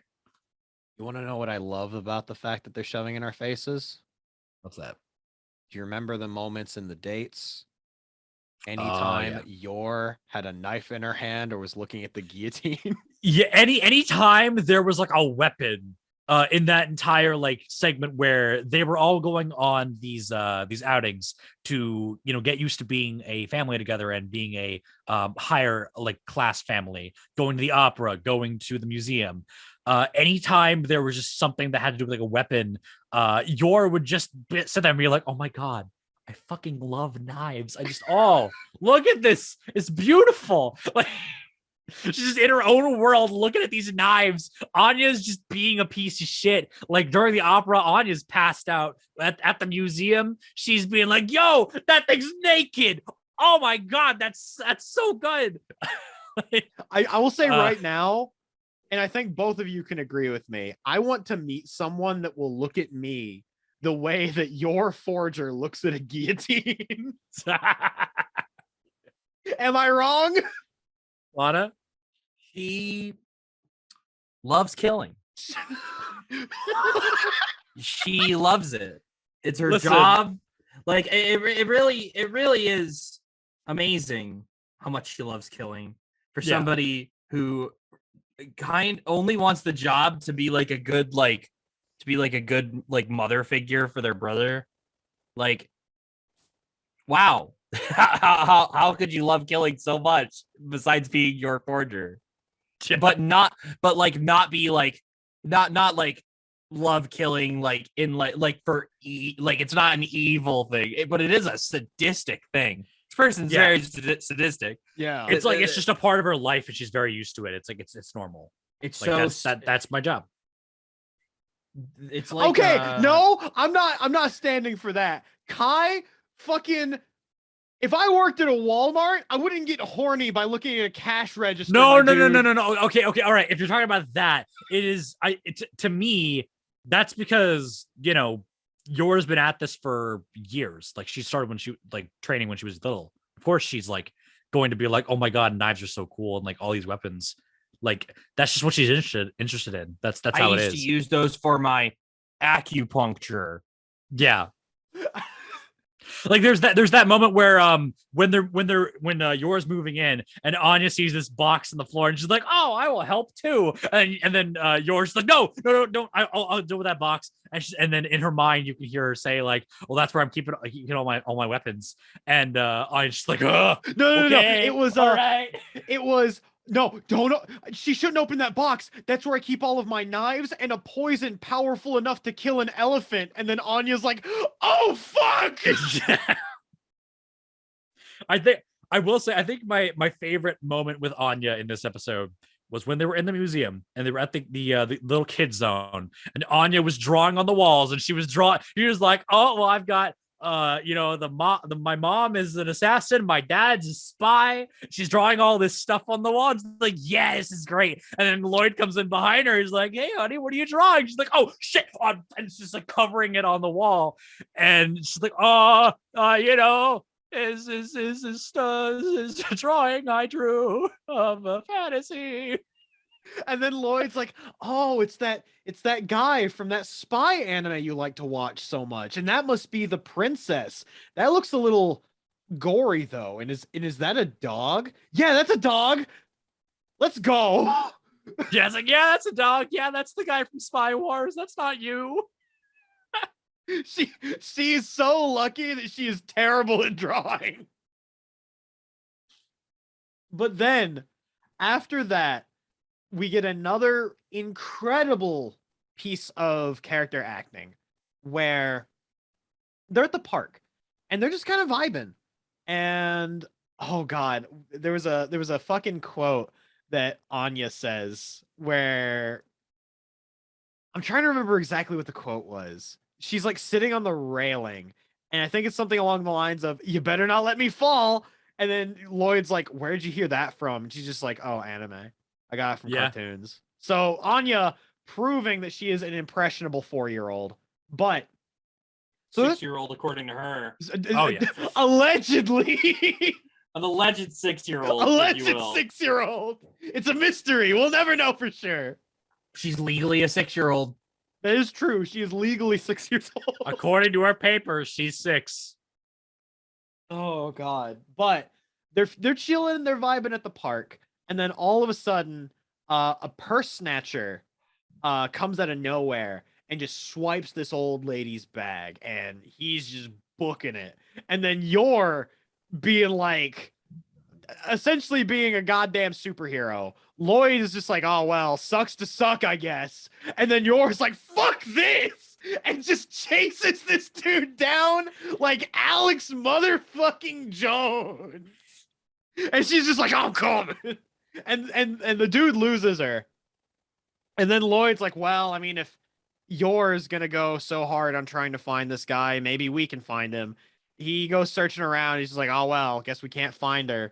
And then Anya's like, trying her best. She's doing her mind ready bullshit. She starts getting a nosebleed, because that was something that was also kind of touched upon earlier, is that when she's in large crowds of people, it overstimulates her mind reading abilities and it makes her incredibly ill, which I wish for no one to ever have the ability to read minds, because that sounds like it would be the worst fucking thing on the planet. But she is immediately reading the minds of everyone in the crowd, finds the purse snatcher, and then she's like, "Dad, I want to go eat right there, right now." And then Lloyd's like, "Bro, you just ate." "Oh, there's that purse snatcher." And in that moment, it's something that happened with Yor, but it's also something that happens with Lloyd, where they do the thing where they swap from being the loving husband, the doting mother, into "it's time to do my job." And their eyes become incredibly fierce, the lines become incredibly thick and hatch-like, and they instantaneously change the mood.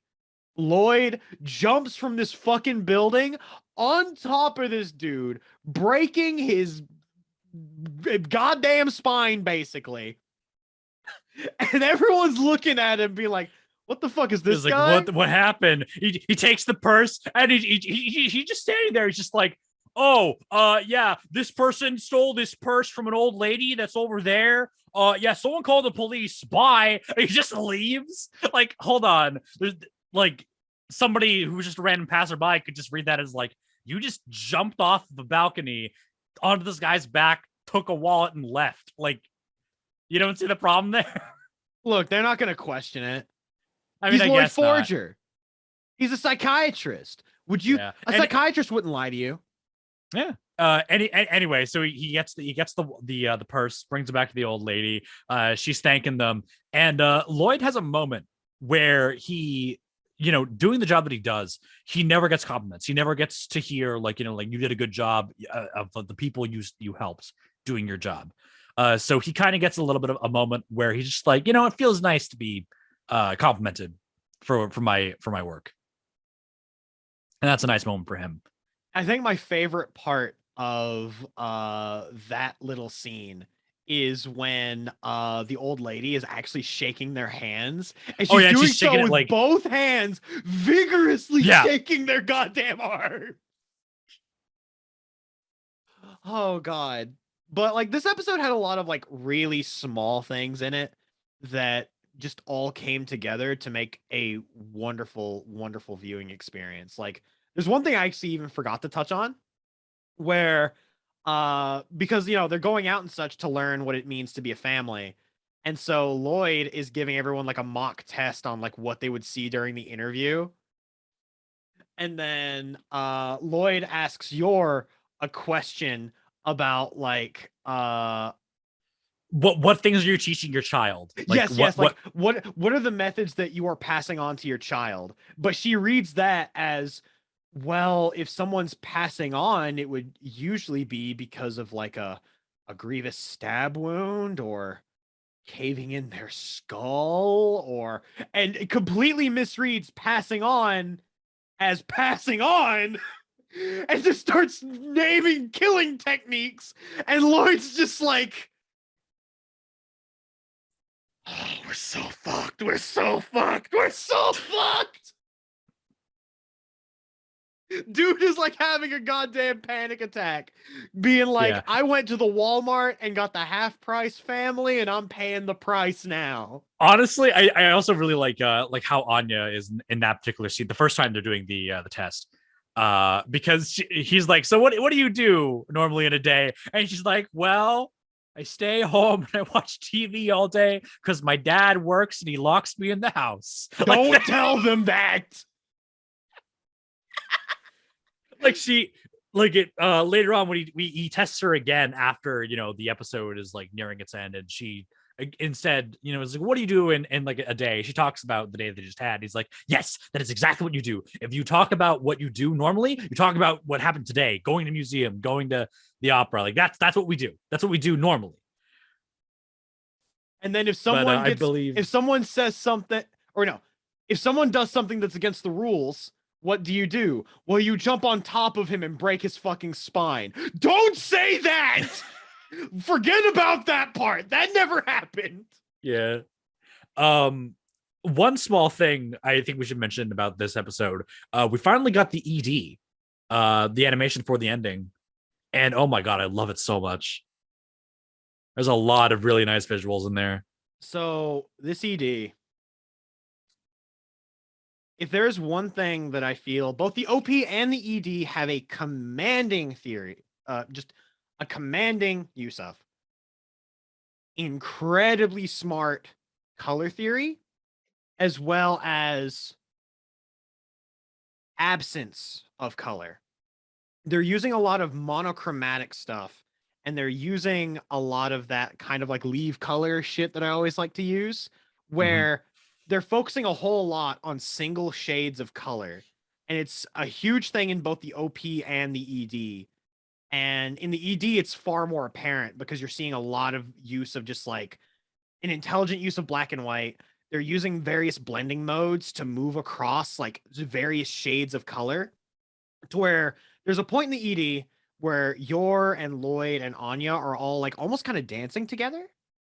And they're moving swaths of color across to where you have all three shades of like RGB meeting for like a moment, to where you get to see the characters in full color along with the background, but then they swoop past and it goes back to black and white. So you end up just seeing these huge swathing moments of full color, like just back and forth in conjunction with such kinetic movement that it, oh my fucking god, dude! This ED is it's so beautiful. Pretty. It's so pretty, and the song is a bop. The song's a fucking yeah.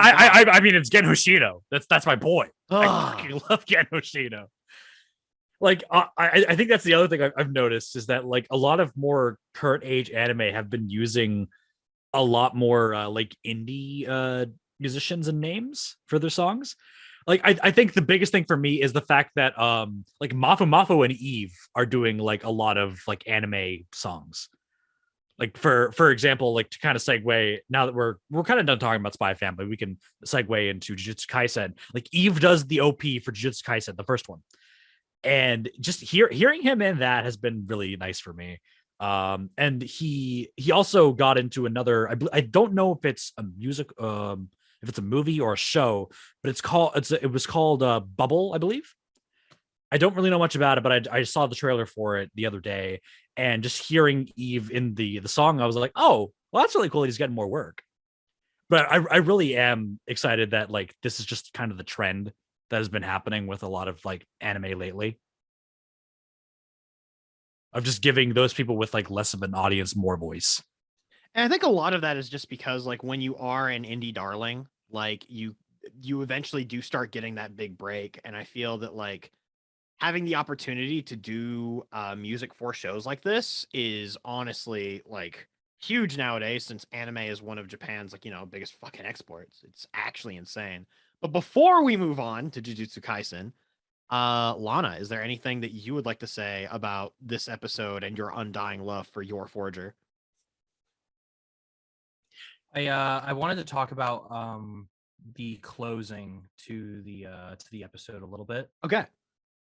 So like the episode ends with like that, it ends with an almost Saturday morning cartoon style, like, oh, this family's a mess, but because they got like a single nice compliment for themselves, there was like a hint of relief in all of the characters going, we'll be fine. You know what I mean? And like that kind of catharsis is something that's like necessary to supplement your show with, to make people really believe that the setting isn't just like a hokey new gimmick, like this isn't the new silly thing that gets people to watch our show.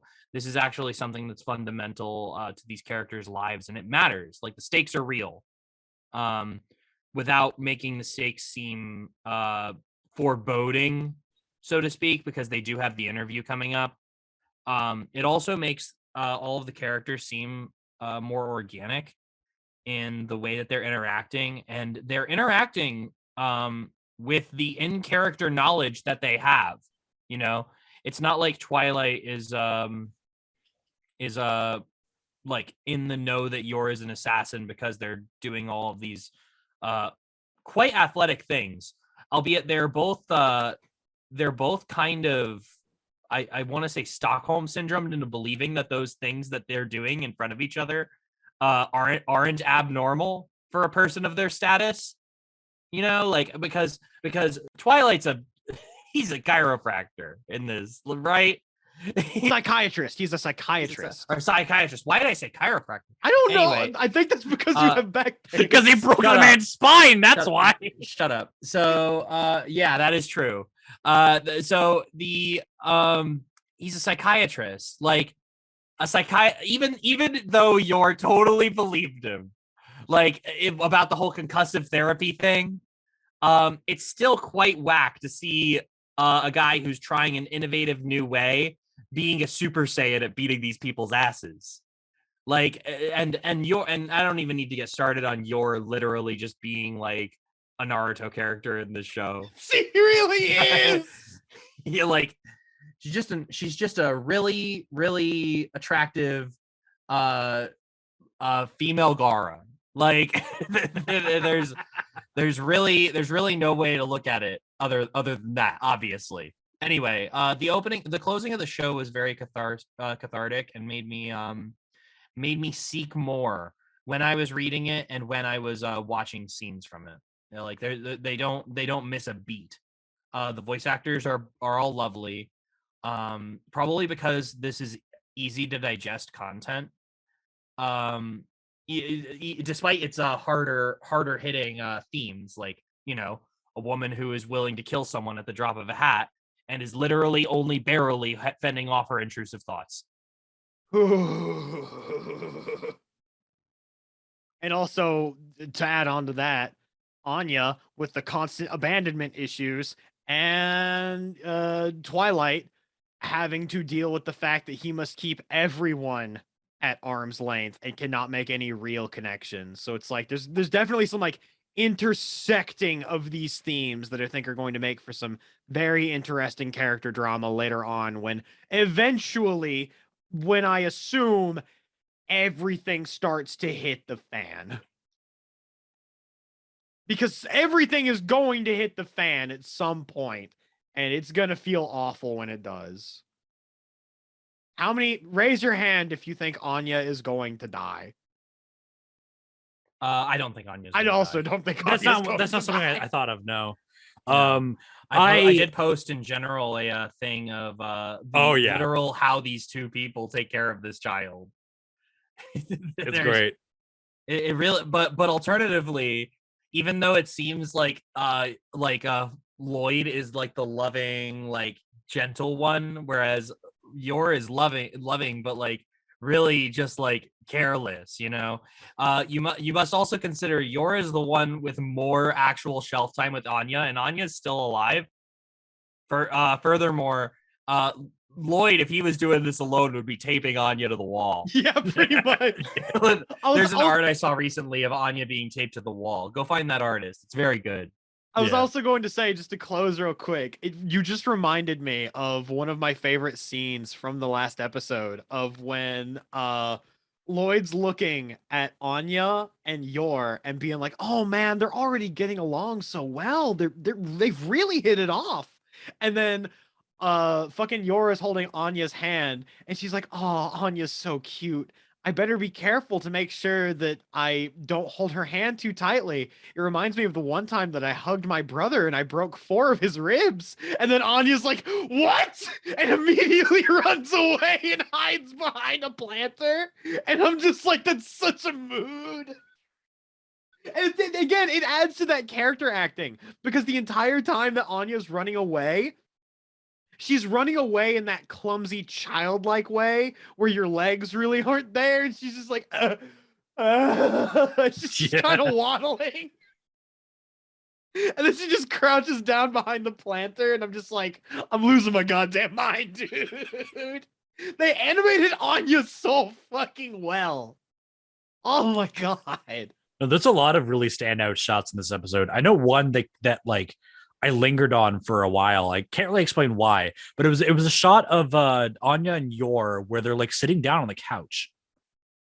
And I for whatever reason I kept watching that shot and I was just like the way they're just having Anya moving and she's like like pitter pattering around the space, moving a lot faster than Yor is, and Yor's more she's like walking in, she's kind of calculated, like sitting down and stuff like that. Like there's just like really nice like a nice lively feeling to the shots in the show. We finally arrived to final segment for tonight. You know it. You love it. It's time for the Jujutsu. I can never say it right. It's time for the Jujutsu Kaisen book club. All right. Jujutsu Kaisen episode 10, Idol Transfiguration, aired on December 5th, 2020 in Japan and January 22nd, 2021. Very close to 22222. It's 1222021. Very close. This is another chapter that takes place over the course of 2 chapters and then like half of another chapter, because that's how cliffhangers work in anime. They use the cliffhanger from like the 3rd episode that ended the chapter as the part where they cut to the Full Metal Alchemist spot. Yes. Or the OP.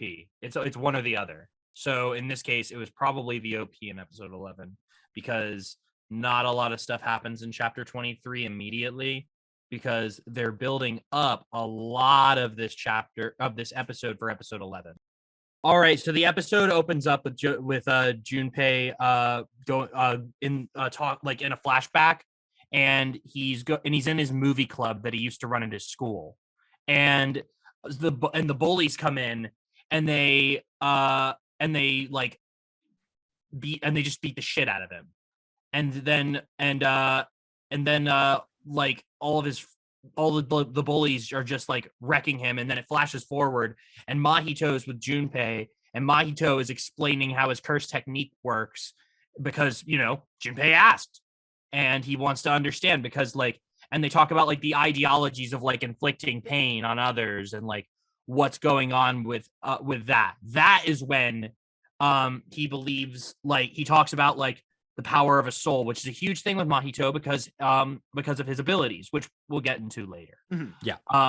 The problem here is like Junpei is looking for someone who can make him like not hate as much as he is, and Mahito is a toxic reinforcer of the idea that Junpei should just like accept his hatred and use it and just go ape shit. You know what I mean? Like that's his idea, because like the heart is different from the soul, and like Junpei already thinks that humans are repulsive, so Mahito can take advantage of that because he's a cursed spirit. So like this is when Yuji and Kento show up, and that is how like they're like, okay, so Itadori, you're gonna go that way, you're gonna go after this guy and pull off your strategy. I'm gonna go do something else, or and then the butler's like, I'm gonna go do something else, and that's when Kento meets him in the sewers. Yeah. Yes. Yeah, and they fight in the sewers, and that's where we're at, like, right? Yeah, that is where this episode is. Yeah. Yeah, so like there's a lot of conversation about like what about like the ethics of what they're doing versus how much suffering these people have inflicted, completely ignoring like the fact that he's a murderer now, and like he's a cursed spirit, so I mean he was probably already a murderer anyway.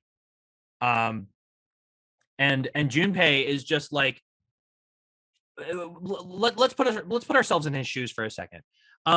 So this guy has been like bullied his entire high school life, and like brutally, like the worst case scenario. This is the thing that you do to a character to like show that they've been inflicted with a great suffering that they cannot quell. And he doesn't, and later we're very quickly introduced to like his support system, which is a little 50-50, and we can get to that when we get to that. But like this guy is like, wow, that guy did what I have been imagining with my damaged, intrusive thoughts to do to these guys forever. I gotta know, because he doesn't know, he doesn't know anything about curses and stuff yet. He doesn't understand it. And so this guy has the board, he can tell this dude whatever the hell he wants. He can tell this kid whatever the hell he wants.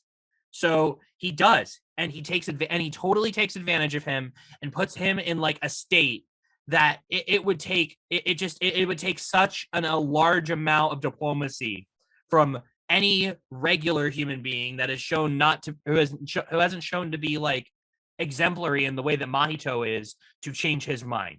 Is that true? Or is that fair? Yeah, I would say that's very fair. It's one of those things where to get over, not even to get over, I'm not going to say, to cope with trauma of that level requires the perspective of so many different people around you, while also having a robust support group. Like, you need to have support to really get through that. And the big thing with Junpei was he was going through all of this, and his support group, the people that should have been on his side, he has club members that showed outwardly that they were willing to just leave him high and dry. So we talk about the fight with Kenta and shoot, names escape me. Demon. Mahito. Yeah. So this fight, they do not they save the pleasantries. You know what I mean? Yeah. They gave us the Guilty Gear start lines before, and then they just got right to business. Yeah, they just kind of go at it immediately. Yeah, and this fight, it only slows down to do that talking thing every once in a while, and both of the characters are very entertained by each other's abilities, even though, but one of them is extremely fucking pissed that he can't just one-shot this guy. Yeah.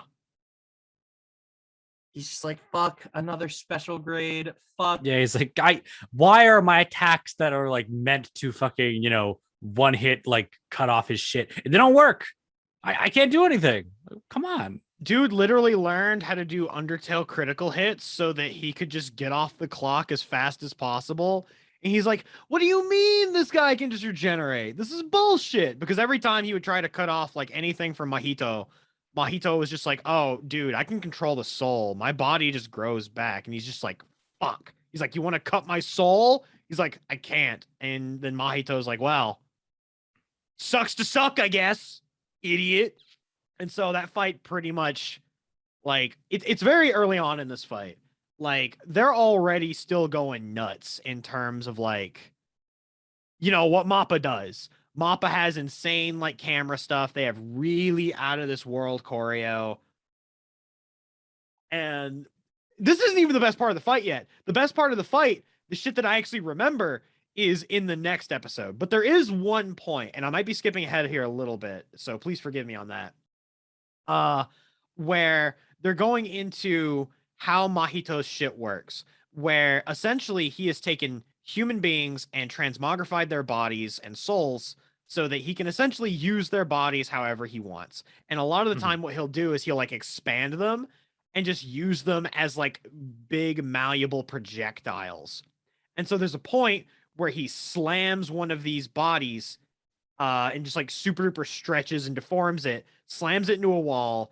Kento manages to avoid it, but he looks down and he sees a face that has been remaining from the body that is stretched out beyond all recognition.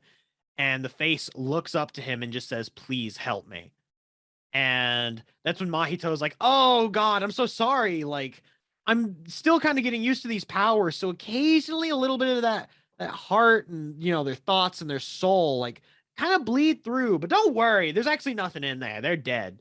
And so Kento's like, wipes what are essentially tears from this gigantic stretched out face of this person who is doomed, looks up directly at Mahito and is just like, I always make it a point to separate my work life and my personal life.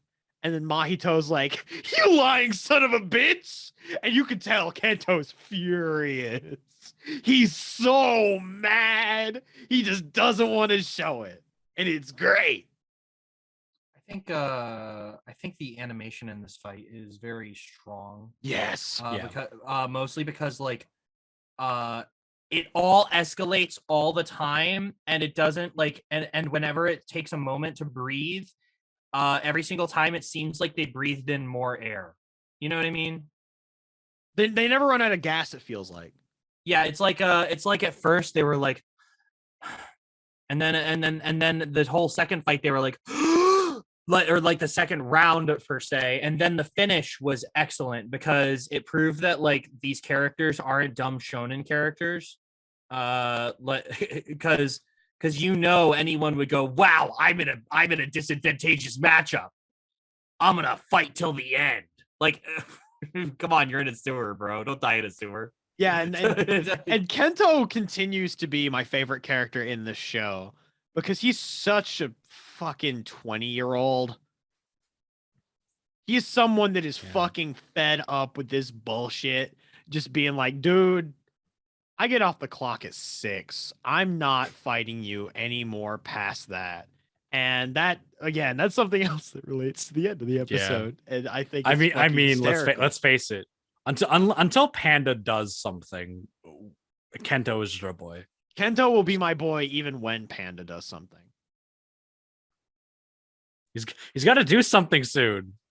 I'm waiting for Fushiguro to decisively prove to the masses that he's not Sasuke Uchiha. Oh yeah, we're gonna be waiting for a while on that one. I feel. Yeah, like 5,000 years. I feel like he's never gonna fight again. Well, we need a Fushiguro fight that's not him losing. Yeah, he We has do to need a actually Fushiguro win. fight where he wins. He needs to win a fight. Yeah. We need a win, or else he's Renji Abarai. Oh Yeah, no! Like, and then we're in trouble. Oh no! Until he gets a win in the 5th act, and then it's just like, oh, cool, yeah. Okay, it should have happened a while It, ago. it's been long enough. We don't care anymore. So yeah. Because even Nobara has a win. Yeah. It's not like a big fucking giga boss, but at least we saw them kick ass. I guess he did kill some of the spirits with his dogs in episode 1. That's literally all he's done, Yeah. though. Every other time he's been a jobber. A big jobber too, like not even a Huge little jobber. jobber.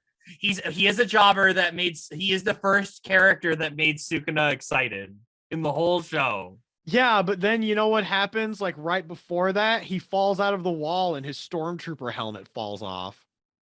Yeah, that is true. He does turn into the Shockmaster. He's just the Shockmaster. Come get me, Sid. Or come get me, Sukuna. Come, you want me? Come get me. And then he's like, I think I'm just gonna use diplomacy. I'm just gonna use diplomacy. We're at this point. Itadori can bleed out. It's fine. Yeah, pretty much. Meanwhile, I know it shows it cuts back at one of these episodes that we watched of Fushiguro and Nobara. Nobara still being giant swung by Panda, and Fushiguro is still kind of vibing. No one knows that Itadori isn't dead. Yeah. No, that does happen this episode. Okay, Um, okay. And then I'm so I trying to think remember. After it is this still whole this whole bit episode- you're talking about, this is the bit where Junpei meets his teacher, the fat one. Okay, so this is the moment where Junpei meets his teacher. There was a fucking alternate reality where I talked about this earlier. Don't worry, we're not going to talk about that never happened. So we're going to continue on. So there's this point. Where Junpei is walking home. He's still, he's feeling kind of dejected. He's been thinking about a whole lot of shit because Mahito has just filled his brain up with like all of this, he's been enabling the worst parts of him essentially. And Junpei, for all intents and purposes, is he feels lost. He doesn't exactly know what he should be doing. And so what ends up happening is he's walking home and he sees his homeroom teacher. And his homeroom teacher is essentially just like, oh, hey, man, what's up? I heard that your friends died. You should at least, do the proper thing and burn some incense for them. Hell, I can go with you if you want. And you can tell he's trying to be a good guy, but he's not exactly put the effort into it. He's just kind of showing, oh, hey, let's do this thing. Let's do the easy thing of going to burn some incense without actually putting in any sort of effort as to understanding how Junpei felt. Because there's literally even moments where this exact same school teacher in the background was watching this bullying happen and walked away from it all.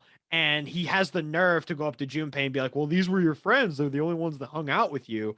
And it just shows this lack of emotional maturity that even Junpei himself remarks on, in that he talks about how a lot of school teachers never leave the school system, and so a lot of them never quite learn what it's like to live in the real world with real people and to have those kinds of troubles hoisted onto them, how to deal with conflict, how a lot of them just would rather not because it's not their business. And this infuriates Junpei to see this guy have the nerve to come up and be like, oh, these were your friends. You cared about them, right? Against people that, for all intents and purposes, he saw them as lower than the dirt. Yeah, this guy, he was actually like experiencing an anxiety attack while trying to figure out how to respond to this guy. And as a way to like cope with the anxiety, like literally hitting him at the ears, and the sound in the show reverberates that very well.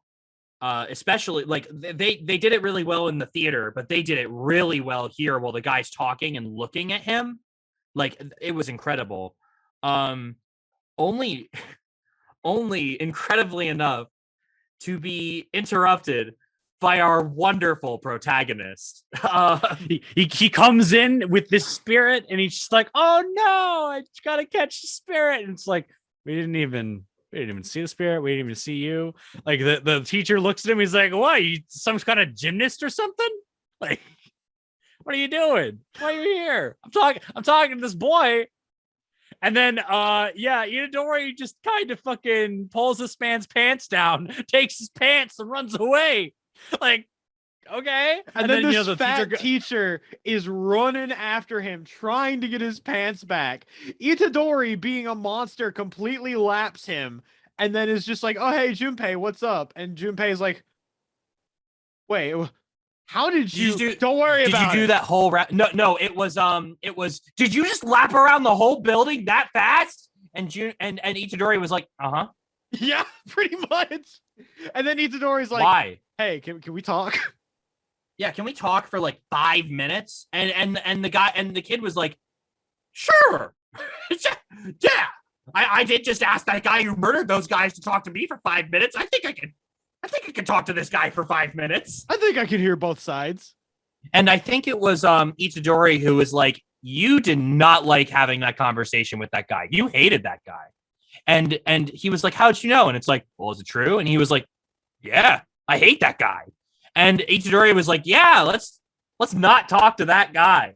Let's go over here, and you can talk to me, and you don't hate me yet." And Junpei was like, "Fair enough."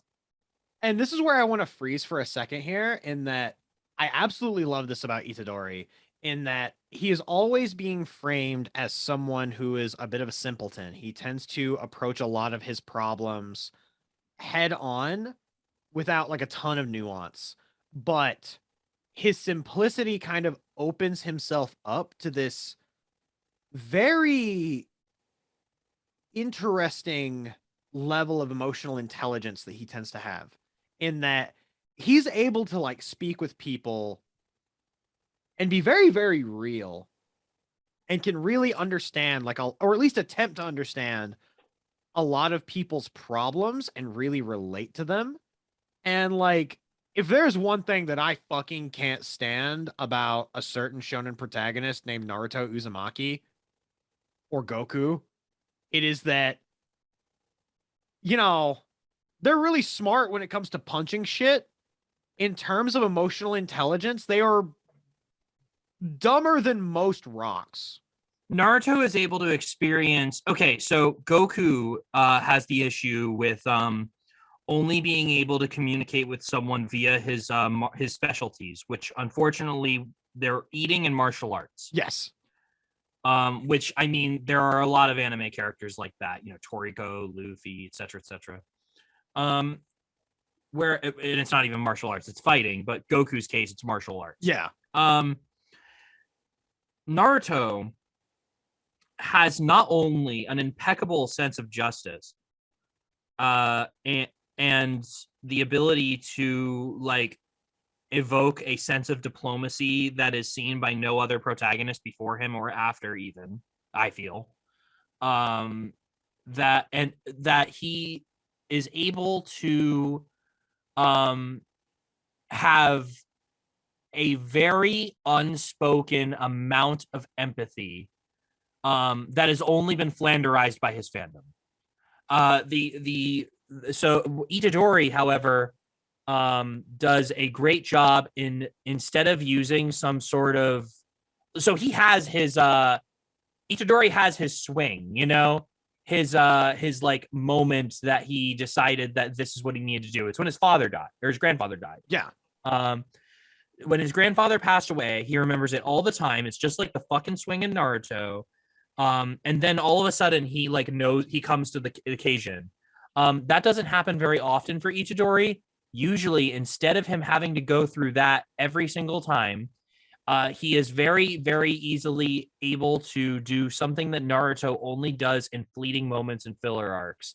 And that is be the most regular person this person has ever spoken to, while also being literally Jesus. No, yeah, and that's kind of what I mean, in that with Naruto, it's like a lot of his shit is always just communicated through like his own personal morals, and like a ton of it is always just held what feels like solely from his perspective without really taking into account a lot of the perspective of others. It feels like you're getting so much of his perspective and his morals kind of thrown at you in the audience that it gets hard to kind of look at what should be getting thrown at Naruto. Whereas a character like Itadori tends to make the problem not about him.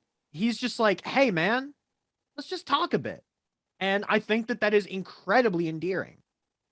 Yes. And it also fits into the fact that Itadori has kind of already shown that while, you know, he wants to be able to die on his own terms, he's very much willing to throw his life away for a greater cause. It's a complete act of selflessness. And this way that he tends to talk and communicate with others compounds on that theme of selflessness that is part of the character. And I think that that is incredibly endearing. That's fair. Getting back to where we were in the episode, where Itadori was just like, "Oh yeah, Junpei here. We're gonna talk over here." We cut back to the Kento and Mahito fight, and you know, they're going at it. We get that shot Lana talked about, where like, you know, there's the huge like mat or whatever that Mahito sets, and there's a face on it, and is like, "Please help me." And that's the moment where Kento is like, "All right." Gloves off, and Mahito he's scared for a second. He's like, wait a minute, what's with this aura? Why is he wrapping his tie around his hand like this? And then all of a sudden you just see Kento do this, and he's just like, I'm going into overtime, and it cuts the episode. After the credits, we get a little funny scene of some of the characters messing around. Nobara's like, hey, yo, have you seen my outfit? And she turns around, Panda's wearing her jacket. And it's like, all right, well, that's a thing. And then what is it? Gojo comes in with her skirt on, and he's like, hey, I'm Kugisaki Nobara. And it's like, all right. So Thanks, legitimately, Gojo. the way that short was animated, it was just a whole lot of tweening, and like, Yeah, I was you losing said my it reminded you a mind. lot of Cromartie High School. It was literally it wasn't even reminding. It was set up in the exact format as an episode of Cromartie High School. And I was losing my fucking mind. It doesn't help that I watched Cromartie High School like a week ago and was completely shocked when I was watching the English dub and completely forgot that they said the F slur. And I'm like, whoa! This was a dub from the early 2000s.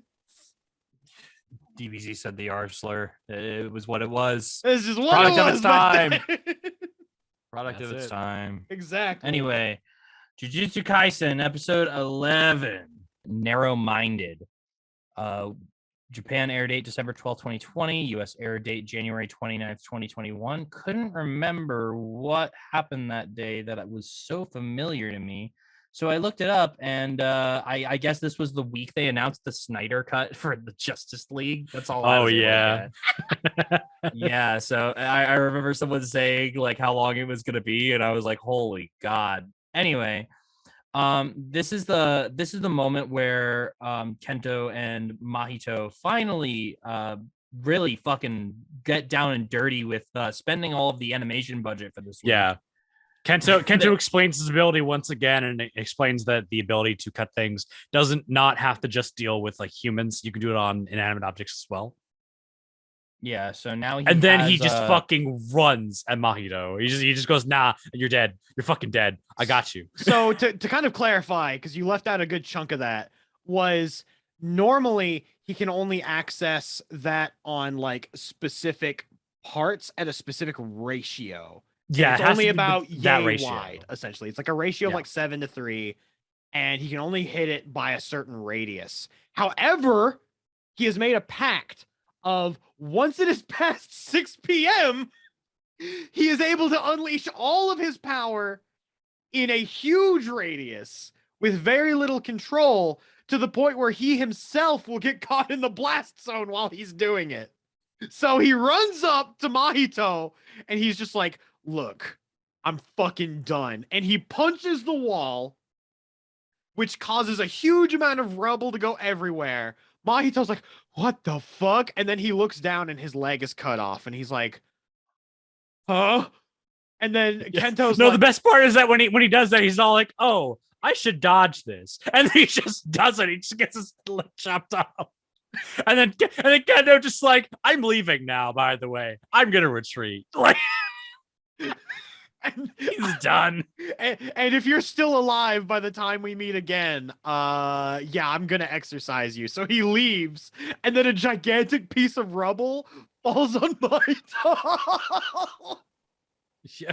And like then the fight that opening led up to credits. this, though, the fight that led up to this, because Lana was talking about the animation budget. This shit was gorgeous. Like the amount of black line smear frames that were just all over they had some very strange looking, but also very organic run cycles for Kento. And It like, reminded me of like, you know, the infamous Naruto pain fight. yeah, it reminded me a lot of that same kinetic energy. And it was like, oh, it was so good. Fuck. I love Sonic the Hedgehog, by the way. Same. He's a great character. Kento's just Fucking running, love and all Sonic. you're hearing in the background is an extremely muffled rolling around at the speed of sound.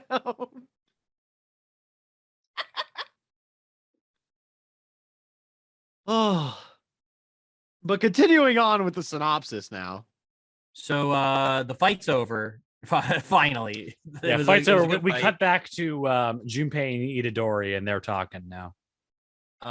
And so they find like a mutual appreciation of cinema. Now that Itadori has conveniently watched every movie ever made. Yeah. And they decide to sit down and just kind of hang out for a little while. And it's very wholesome. It's a very wholesome exchange. It feels like the exchange of when you meet a new friend in high school and you just get to vibe. Like it's a very human feeling, and it definitely hit me in a way because it's a feeling I kind of haven't had in a very, very long time, you know? Mm-hmm. No, they're having this really nice conversation about the films. All of a sudden, Junpei's mom comes out of nowhere and is like, "Oh, hey, what's up? You have a friend? That's cool. You want to come over for dinner?" And Itadori's just like, "Free food? Yeah. No, I'll go. I'll go for dinner." Meanwhile, you're like, Itadori's like, free food? Yeah. Me, I'm like, free food, and your mom is incredibly hot and single? Yes. And Junpei's like, she's smoking again. like Yeah. dude, this kid is like so close to evil. It's like it's not he's so brutal in the way he does it. They're really trying to go, yeah, this guy's gonna turn heel. This guy's gonna turn heel so bad. It's gonna be so bad. He's gonna be a bad dude. That's what they're really trying to sink in. Hilarious, isn't it? Yeah. The most baby-faced looking motherfucker on the planet, as long as you don't look underneath his hair. Also, there is a cut where Geto goes to grab Mahito after he regenerates. And it is probably my favorite scene in the entire episode. It's quite the development watching these villains just kind of vibe. Yeah. And the thing about this that's so cool is the main villain comes over, he goes to the rock pile. He's like, Mahito, you in there? And you see Mahito stretch out his face like a fucking snake. And like his hair is like all the way back. And he has the most shit-eating looking face on his face while he's doing this. And then he like gets himself regenerated back up out of the rock pile. He's like, "Oh man, that was rough. You got any clothes for me, my dude?" He's like, "No." And then they just continue their conversation. Yeah. So we cut back to well, it's once fucking Mahito and Big Bad Guy kind of talk up, you know, they're basically just talking shop about some shit. But we cut back to Junpei and Itadori. They're having a good ass time. Ichichi, I believe was his name. Yeah, Ichichi. He like calls up Itadori and he's like, "Dude, where the fuck are you?" "Oh, I'm at a friend's house, dude." We have Or no, he says he's at Junpei's house. He's like, "You're at his house?" Yeah. What? And he's like, well, is everything good? Can you come home? He's like, but we're having dinner. What do you mean you having dinner? Okay, come back after you eat dinner. But we're gonna watch a movie after. You're watching a movie. How long is the movie gonna take? 2 hours. 2 hours. Okay, fine. I'll pick you up in 2 hours. This is bullshit. And he's just having to be essentially Itadori's babysitter, and it's very adorable. So, Itadori is proving once again that he can be the life of the party, where he's sitting down with Junpei and his mom and just making constant jokes. And she is absolutely, and Junpei's mom is absolutely dying because she's like 4 beers in and she's like, this kid's fucking hysterical. And then Junpei's like, man, I don't get it. And then Itadori turns to him. He's like, oh, wait, no, I got one. I got one.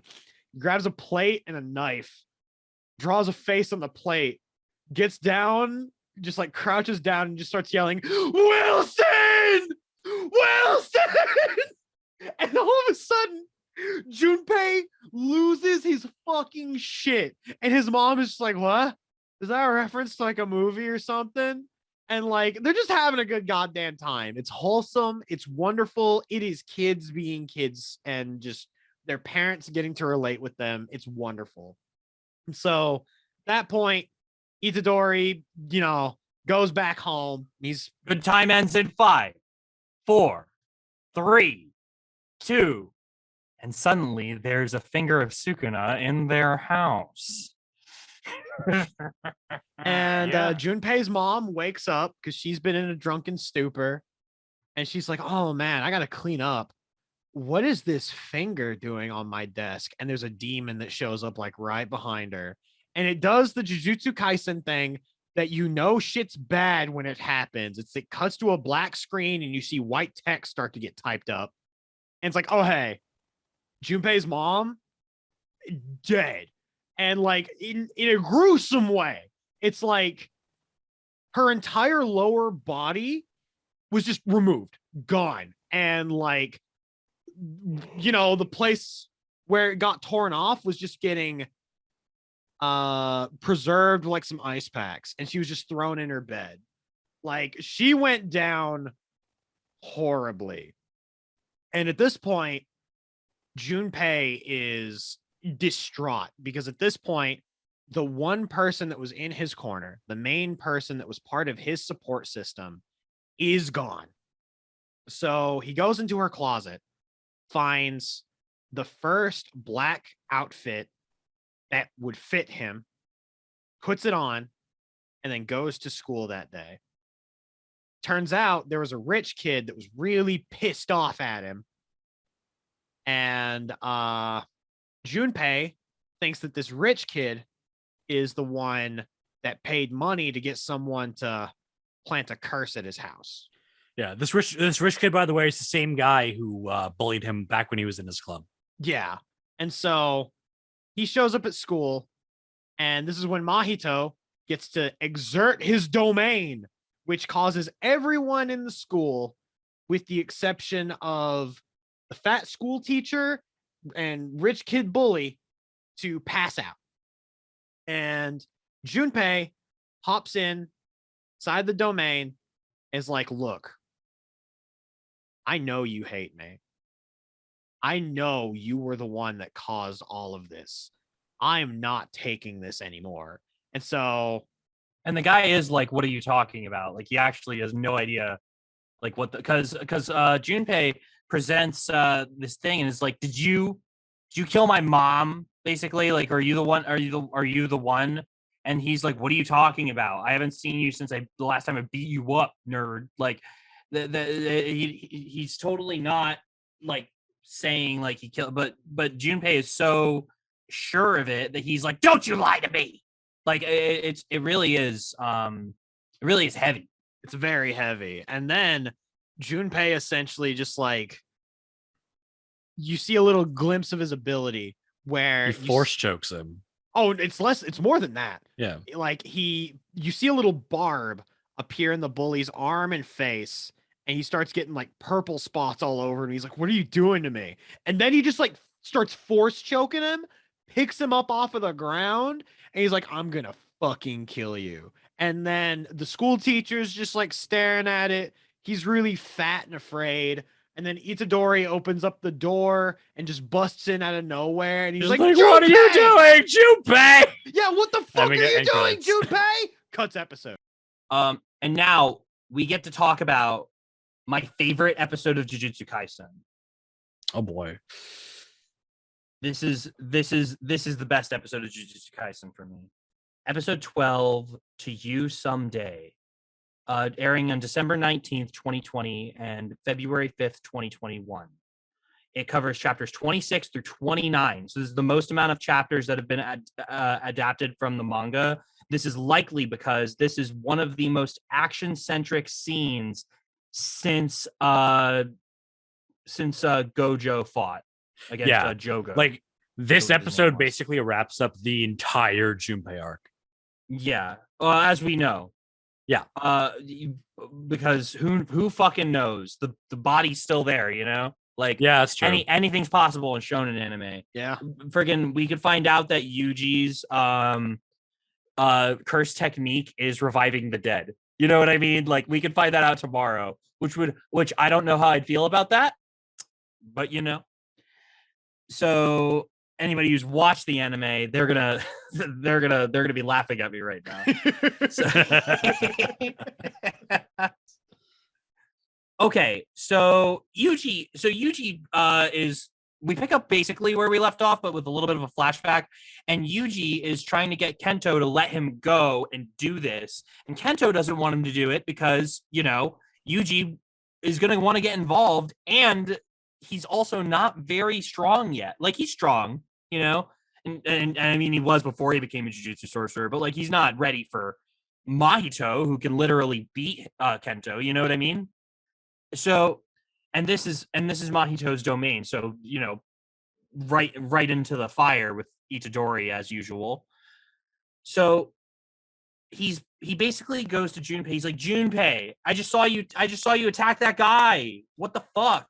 And Junpei's like, I won't let you stop my revenge. They killed my fucking mom. And Itadori's like, hold on. This guy killed your mom. This guy looks like didn't he kill doesn't your even know mom. how to dress himself without his mom. Like, come on, dude. He couldn't find his way around a hot topic. I don't think he can kill your mom. This is when we find out about what Junpei's power is, which is jellyfish. Yeah, a jellyfish Shikigami. Yeah, so he makes Shikigami just like Fushiguro, but he makes jellyfish, which it's a cool looking jellyfish. It's a very cool well- jellyfish. It's very It- cool. It's very Avatar, The Last Airbender Season 1, you know? I was gonna say it So- reminds me a lot of Elden Ring, or I should say Elden Ring reminds me a lot of Jujutsu Kaisen. True. Anyway, so the curse technique has poison. And the poison seems to not be working on Itadori during the fight. Yeah. And this fight is quite a scrap. Ugh. Junpei's like, I'm gonna fuck you up, and Itadori is just like, yo, I'm Yuji Itadori. I got these hands. I don't care what jellyfish you put in my face. I'm gonna push through this thing, and I'm gonna Naruto, and I'm gonna talk no jutsu you so hard right now while I'm beating the shit out of your stupid jellyfish and you. And he fucking throws Junpei through a 2-story building onto the top of one of those bike stand covers. And that kid lived. And then he was like, all right, Junpei, I kicked your ass now. Are we done? And Junpei's like, no. And so Itadori drop kicks him back into the school. Yeah. And the funny thing is, he does it through another window. Through another window, 2 stories down. They're on the 2nd floor, I believe. And all of a sudden, Junpei's like, oh my god, I just got here's my the thing. ass kicked. Lana, Itadori did not kick him down. I'm pretty sure he kicked him back up. Yeah, he kicked them up into onto the 2nd floor. Yeah.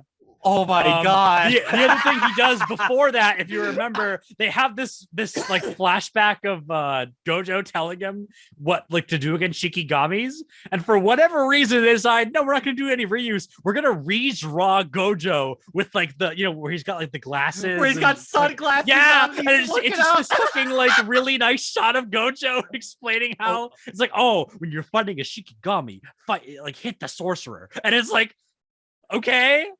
Yeah, he had to look as sexy as possible to say that. Look so hot. Guys, this is my roadblock with trying to convince my girlfriend to watch Jujutsu Kaisen right here. So I will make the argument that Satoru Gojo is not as pretty as the anime wants us to believe. Yeah. Okay? I think that he's an ugly little gremlin sometimes when I look at that guy. You know what I mean? Yeah. I feel like he's Gremlin Diva's equivalent of Kakashi. Oh my god! And I don't mind that he's got Dorito fingers. Like I don't care. I think you can eat whatever chip you like, but and he's obviously a gamer. You know what I mean? Obviously, Like, big gamer energy. He's such a gamer, it's cringe, and that's the problem. So that shot, I remember seeing that shot and going, fine, like, because I had to accept that the anime really wants me to believe that he's the sexy man. It's like, look at this sexy it's man. like Bones shoving sexy Reagan down your face when he's the most unsexy man in the world. That is When not did true. I'd let that man do whatever he wants to me. But just because he can fucking do all this shit with his fingers, they're like, oh yeah, no. No, yeah, fucking Reagan fucks. Okay, so when did Shinzo Abe stop being the prime minister? I need to know. Oh god. 2020. Oh, 2020, which means that he definitely had a say in how Jujutsu Kaisen did this. 100%. There's no way. This guy said, this is my last shot. I have tried to sexualize these animes so hard to increase the birth rate. I've tried so hard. I gotta try doing it to the women. I gotta make a sexy man. Is there any anime with a sexy man? And he saw fucking Satoru Gojo and he was like, I'm a straight Japanese man. I don't know if this is sexy. This has gotta be it. I will be This has real gotta with be you, it. Prime Minister Shinzo Abe. That's not going to increase that decline in birth rate.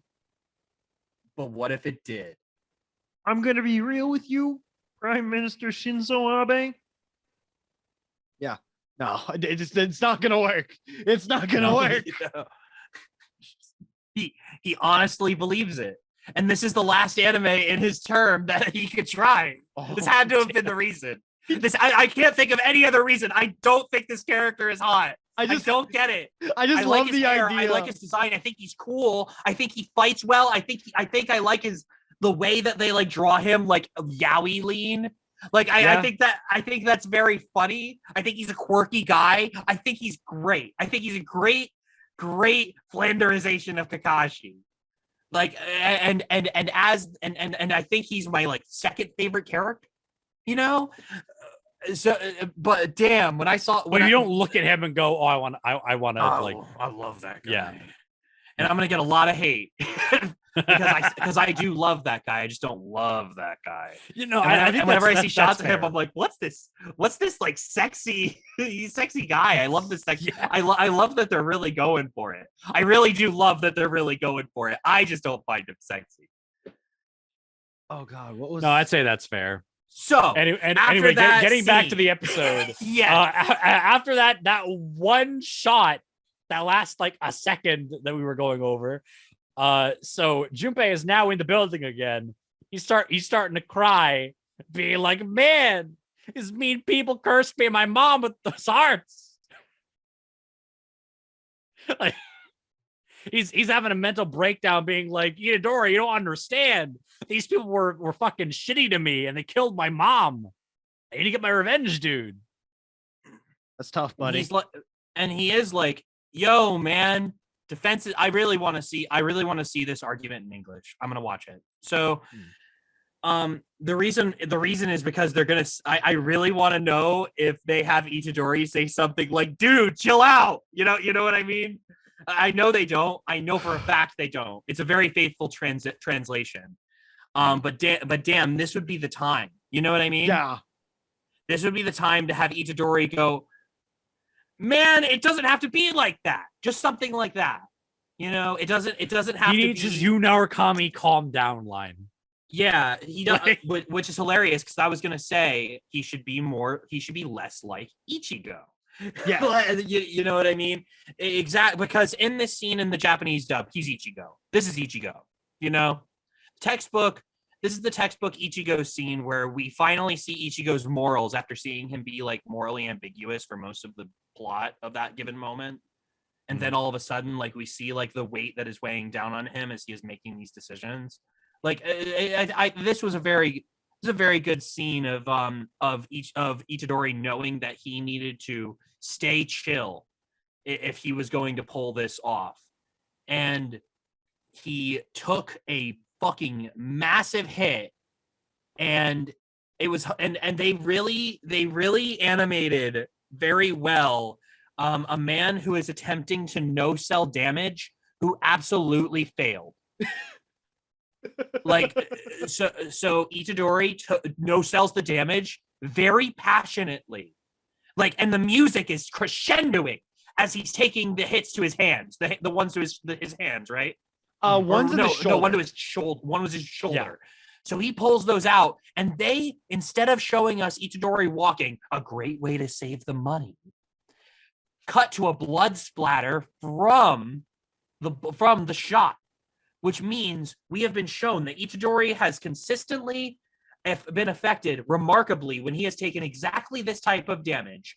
And he is currently overcoming that pain that he has experienced before for the sake of someone other than himself, thereby fulfilling his grandfather's wishes of being a good person to others.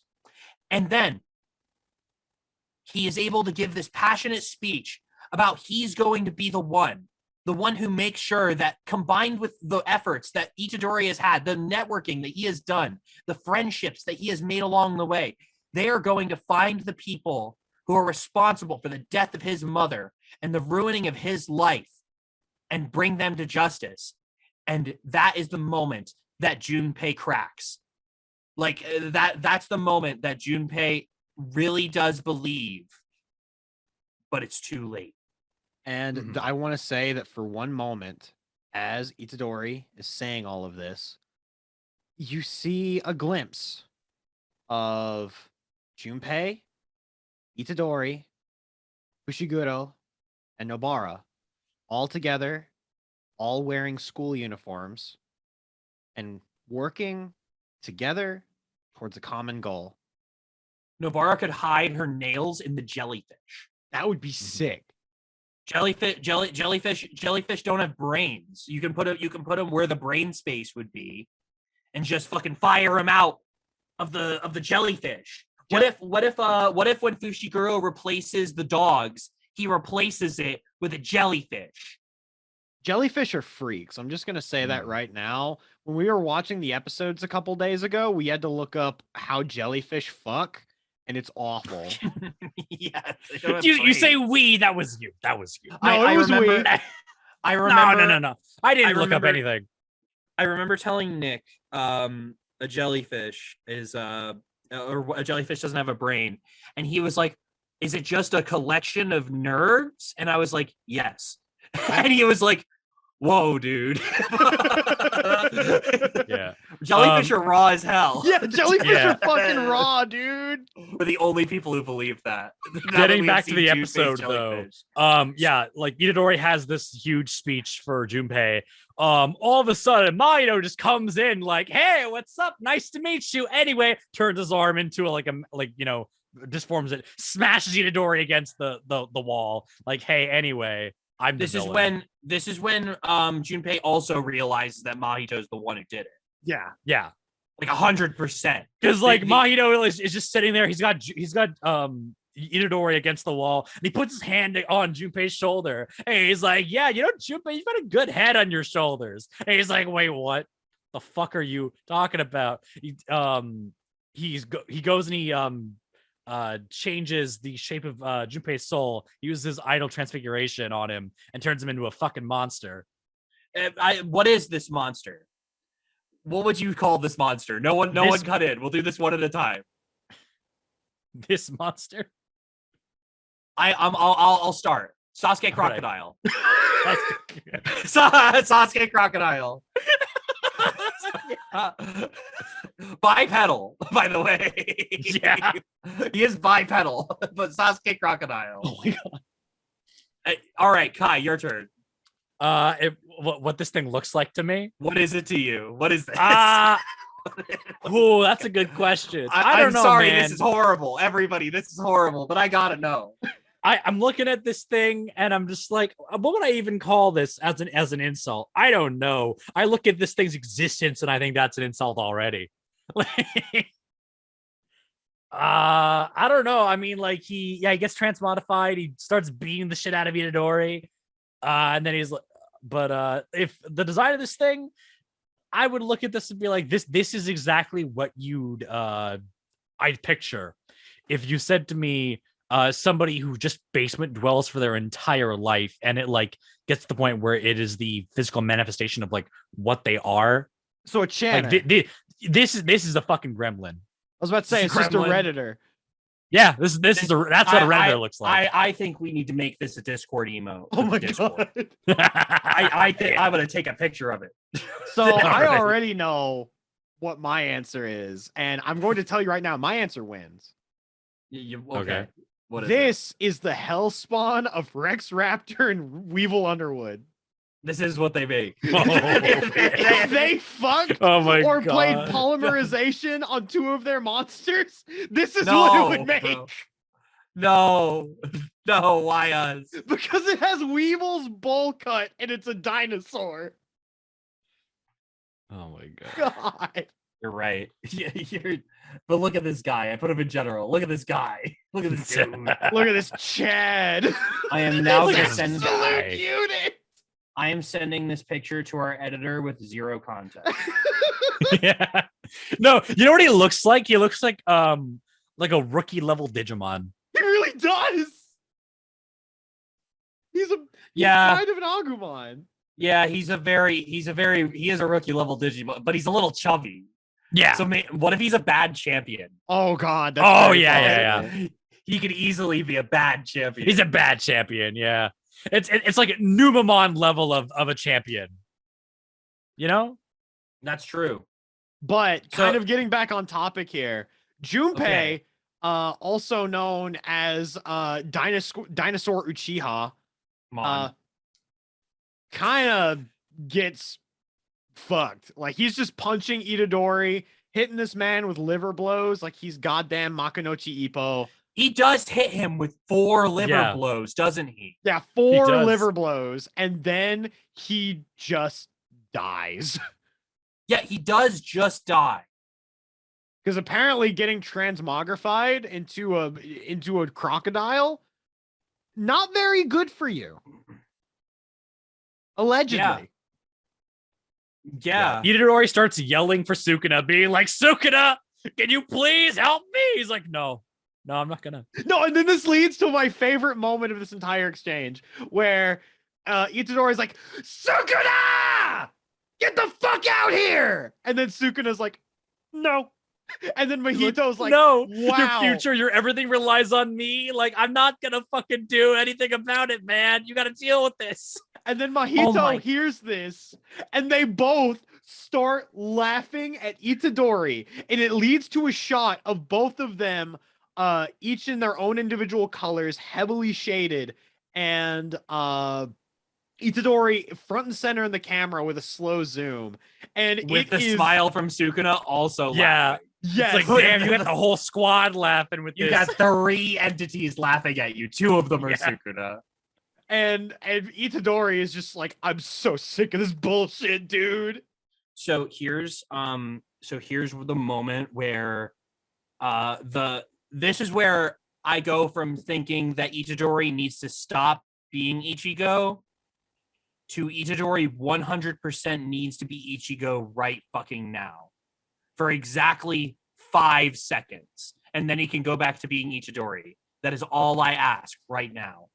And so we didn't talk about it. And I didn't bring it up intentionally.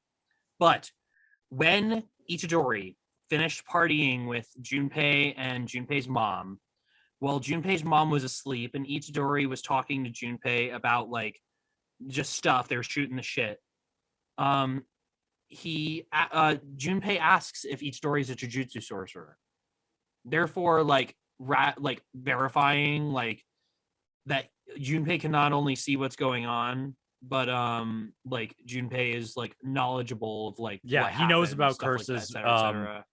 And From he Mahito. kind of knows that because Mahito explains, like, if you see anybody with a jacket that has a swirly button like this, they are a Jujutsu sorcerer. You need to be nice to them. Yeah.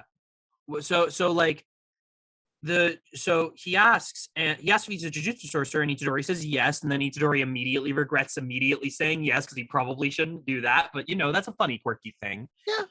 And that's when they start talking. And Junpei asks him about killing. And Itadori says, no, I haven't killed anybody. And Junpei's like, what do you think it's like?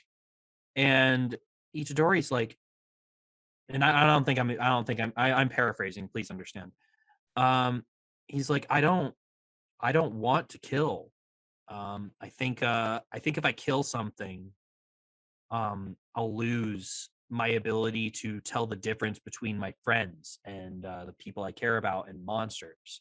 So just to interject here for a moment, the phrase that he uses, and I think it is a very unique way, and I wouldn't be cutting you off otherwise. That's fine. Is he says that if he crosses that line, then killing becomes an option on the table.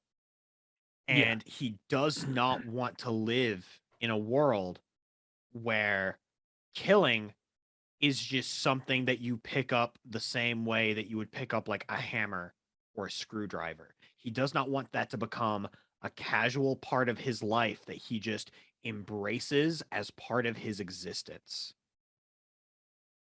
And this moment changed that instantaneously. A line said by Son Goku in Dragon Ball Z very commonly is that he will never forgive someone who would do the atrocities of the people he has faced, the people who harm his friends, which is hypocritical eventually, but because he becomes friends with a lot of those enemies due to his love of fighting. Alternatively, this has been emulated by many, many shonen protagonists, and it has always like progressed, because down the generations, it was like Kenshiro was saying, I want to fight you, and Goku was saying, who wanted to fight them, would say, I'll never forgive you, and Ichigo just called them a bastard, and then he would say he never forgave them, which is like an exclamatory, and then also just insulting them, because you just can't, that you're so upset that this person's so evil, you can't think of any words except to call them a bastard. And now, finally, after Attack on Titan, after My Hero, we're finally at the moment where the main character just says, I'm gonna kill you. You know what this is telling me, Lana? And he absolutely fucking believed it. So here's what this is telling me. Itadori is the Mordecai of shonen manga. I'll kill you! Kill you! Wait! A mistake! No! Oh no! Oh no! He's dead! He's dead! He's killed him! Now, they could have followed this up with anything. Okay, what did you guys expect when we got to this scene, when we cut to the Full Metal Alchemist moment? Oh, right here. I mean, Did you think what did you think Itadori's chances were 1-on-1 against Mahito? Yes. What do you think his chances were? Sukuna not helping him. I think Itadori is getting the shit kicked out of him, but not without a fight. He would still. I mean, like. But like, so you really think that Itadori could do damage to this guy, not knowing? No, I don't think he would be able to do damage. I think Itadori would. He'd put up his hold off. Though. Yeah. Okay. He would have enough strength to hit him, because we know that Itadori is able to. I mean, we're finding out later. I would think that he'd be able to like hit him, and not like hurt him. It would just be enough to like kind of stun him every time he hit him. Okay, that's reasonable. Okay, Nick. All right. So given the mood that they set with Itadori's performance, with the visuals, and like everything that was going on in that episode, I thought that we were going to have at least opening up a fucking squash match. I thought Itadori was going to read this man the riot act, and like until Mahito adjusted, would get beaten within an inch of his life. I strongly disagree because this I looked at this very I tried to look at it very diegetically, I think is the right word. So we watched 10 seconds of clips of blood splattering on the Jujutsu Kaisen title, and then the episode came back, right? People at home, they spent 3 minutes on that. Imagine those 3 minutes. Imagine those 3 minutes. You're going to go, oh yeah, time for an ass kicking. And then you're going to go, wait a minute, that grade 1 guy like didn't even fucking touch this Mahito. Oh man, dude. and then you have to be like, but this is like the anime power-up moment. And then it's like, maybe he'll do some damage. I literally couldn't argue with myself that Itadori was going to do damage. And then he did. It wasn't even a lot. It wasn't even a large amount of damage on his first blow against Mahito. He lands one punch, essentially. Yeah. I mean, it's enough for Mahito to be like, wait a minute, you can hit my soul? Oh, fuck. Like, yeah, Mahito was like, wow, I really got side decked. Oh my God. Yeah. No, because like after that happens and the fight starts, Kento comes in and he's like, wait, Itadori, you can hit him? Oh, man, I want to hit him. I can't hit him. Can't do this. But essentially the rest of the episode, because we're running really long on time, there's not much of the episode left to go. And the fact, like, yeah, the fight starts, Kento's in here, and we get set up for episode 13 next week. The after credits scene, all I remember is that we saw this after credits scene, and immediately I think Nick just said, like, when are we gonna play Pop-Up Pirate together? When are we gonna play that as a group? I mean, hang on. There's a few things we need to touch on before we end this here. Yeah, we do need to talk about the fight a little. We need to talk about this fight a little. Okay. Because that was Itadori versus Mahito. Itadori versus Mahito is now over. The long story short, what we're going to talk about it still, is that Itadori fights the guy for a good amount of time, holds his own way better than I expected, and does like insignificant damage, but damage nonetheless to Mahito, which I feel is indicative that Mahito might not be making it much farther, or at least take an L in this fight, because now Tendo's here, so it's time for them to like this. This is prime real estate for Tendo to hold off Mahito while Itadori just keeps punching his soul, and that's like a really rad win condition. We get to see a lot of what Mahito is doing in terms of his transmogrifications, and like you see a big adaptability, and this is the reason why I thought it was going to end up turning into a squash match, because you have Itadori who punches this dude in the soul, and he's like, "Oh fuck!" And you could tell he's on the back foot for like a good amount of this shit. And then all of a sudden, Mahito's like, "Wait a minute, I can just turn my hands into whatever." And so he turns like his hand as Itadori is about to go in for a swing, and Itadori's like, "Yes, I can do it. I can." Why are your hands suddenly strung up wires with like shurikens on them? And he swings at Itadori, and he's like, "Fuck, fuck, fuck, fuck, fuck." And so Itadori's like thrown outside of the school, and all of a sudden, you see Mahito show up, and he's just like, "You know what I like a whole lot? I really love Tengen Toppa Gurren Lagann."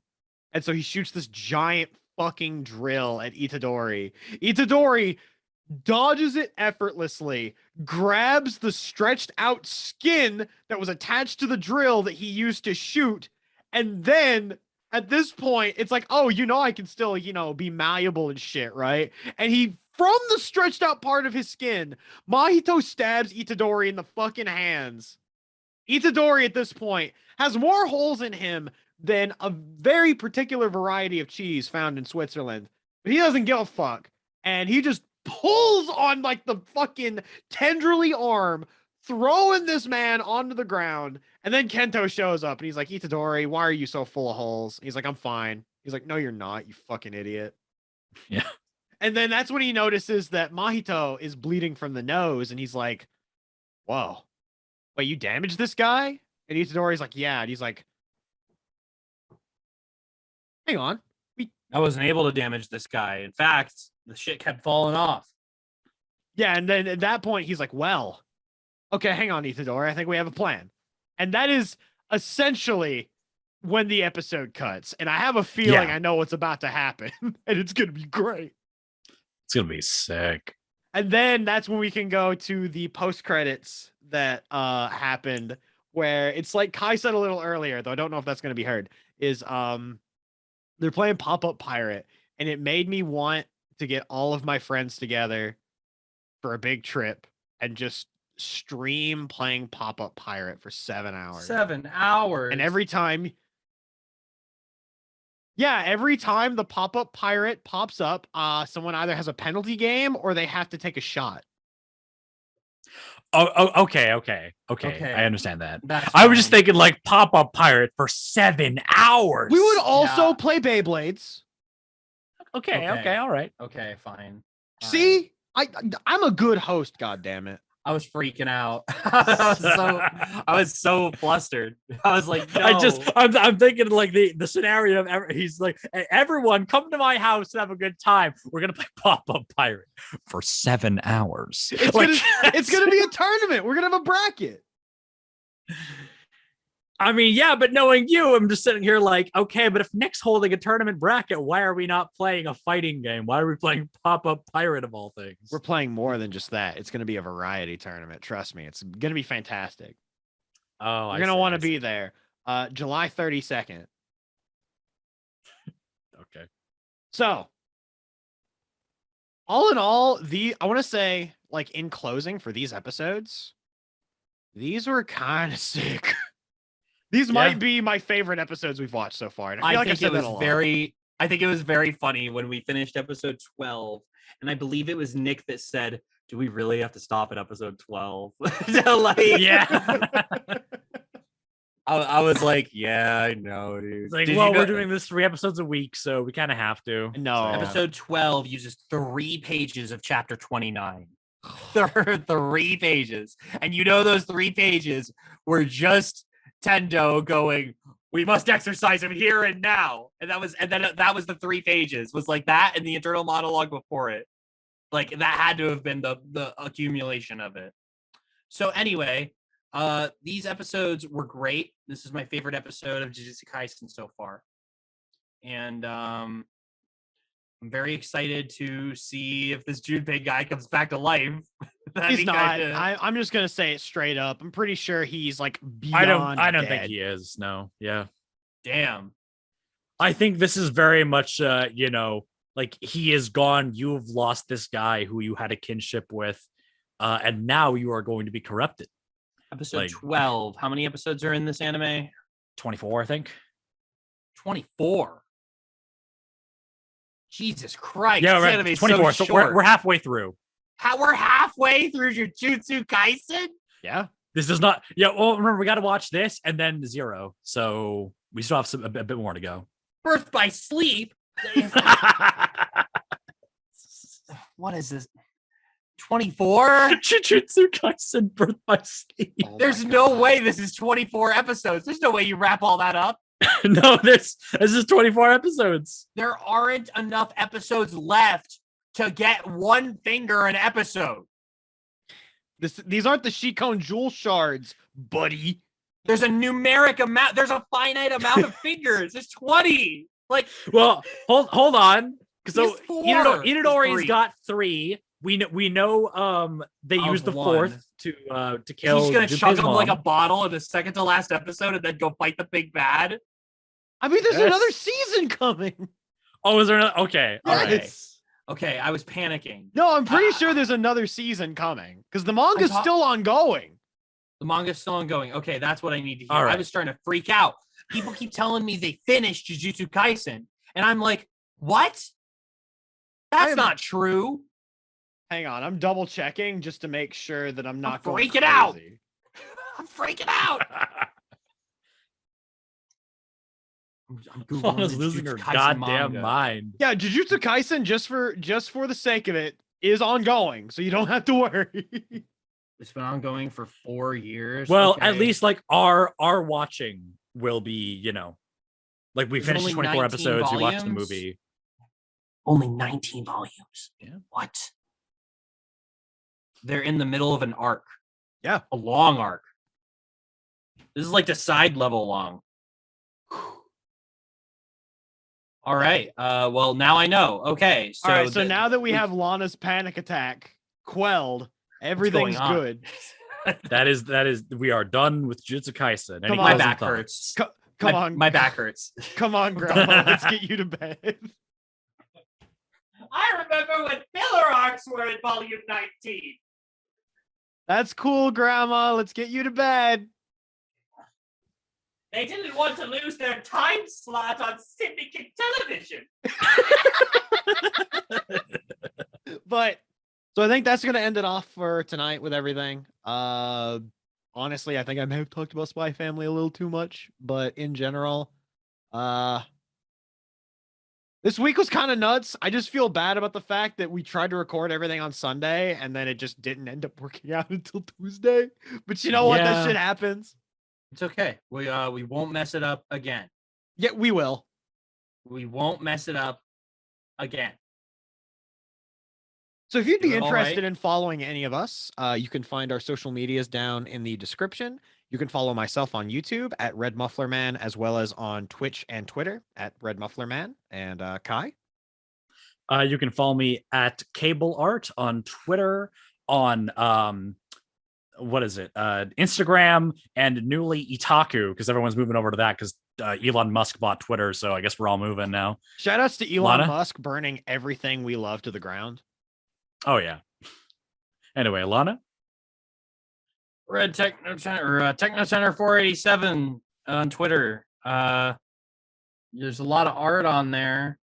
I retweet a lot of Your Forger right now.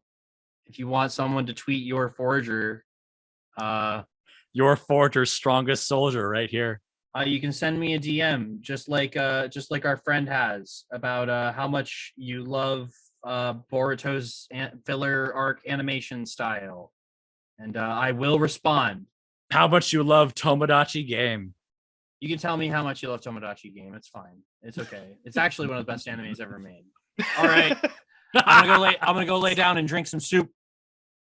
All right, so Lana's going to lie down and drink some soup. I'm going to get ready to do some live streaming, and I think Kai's getting ready to go eat. Yeah.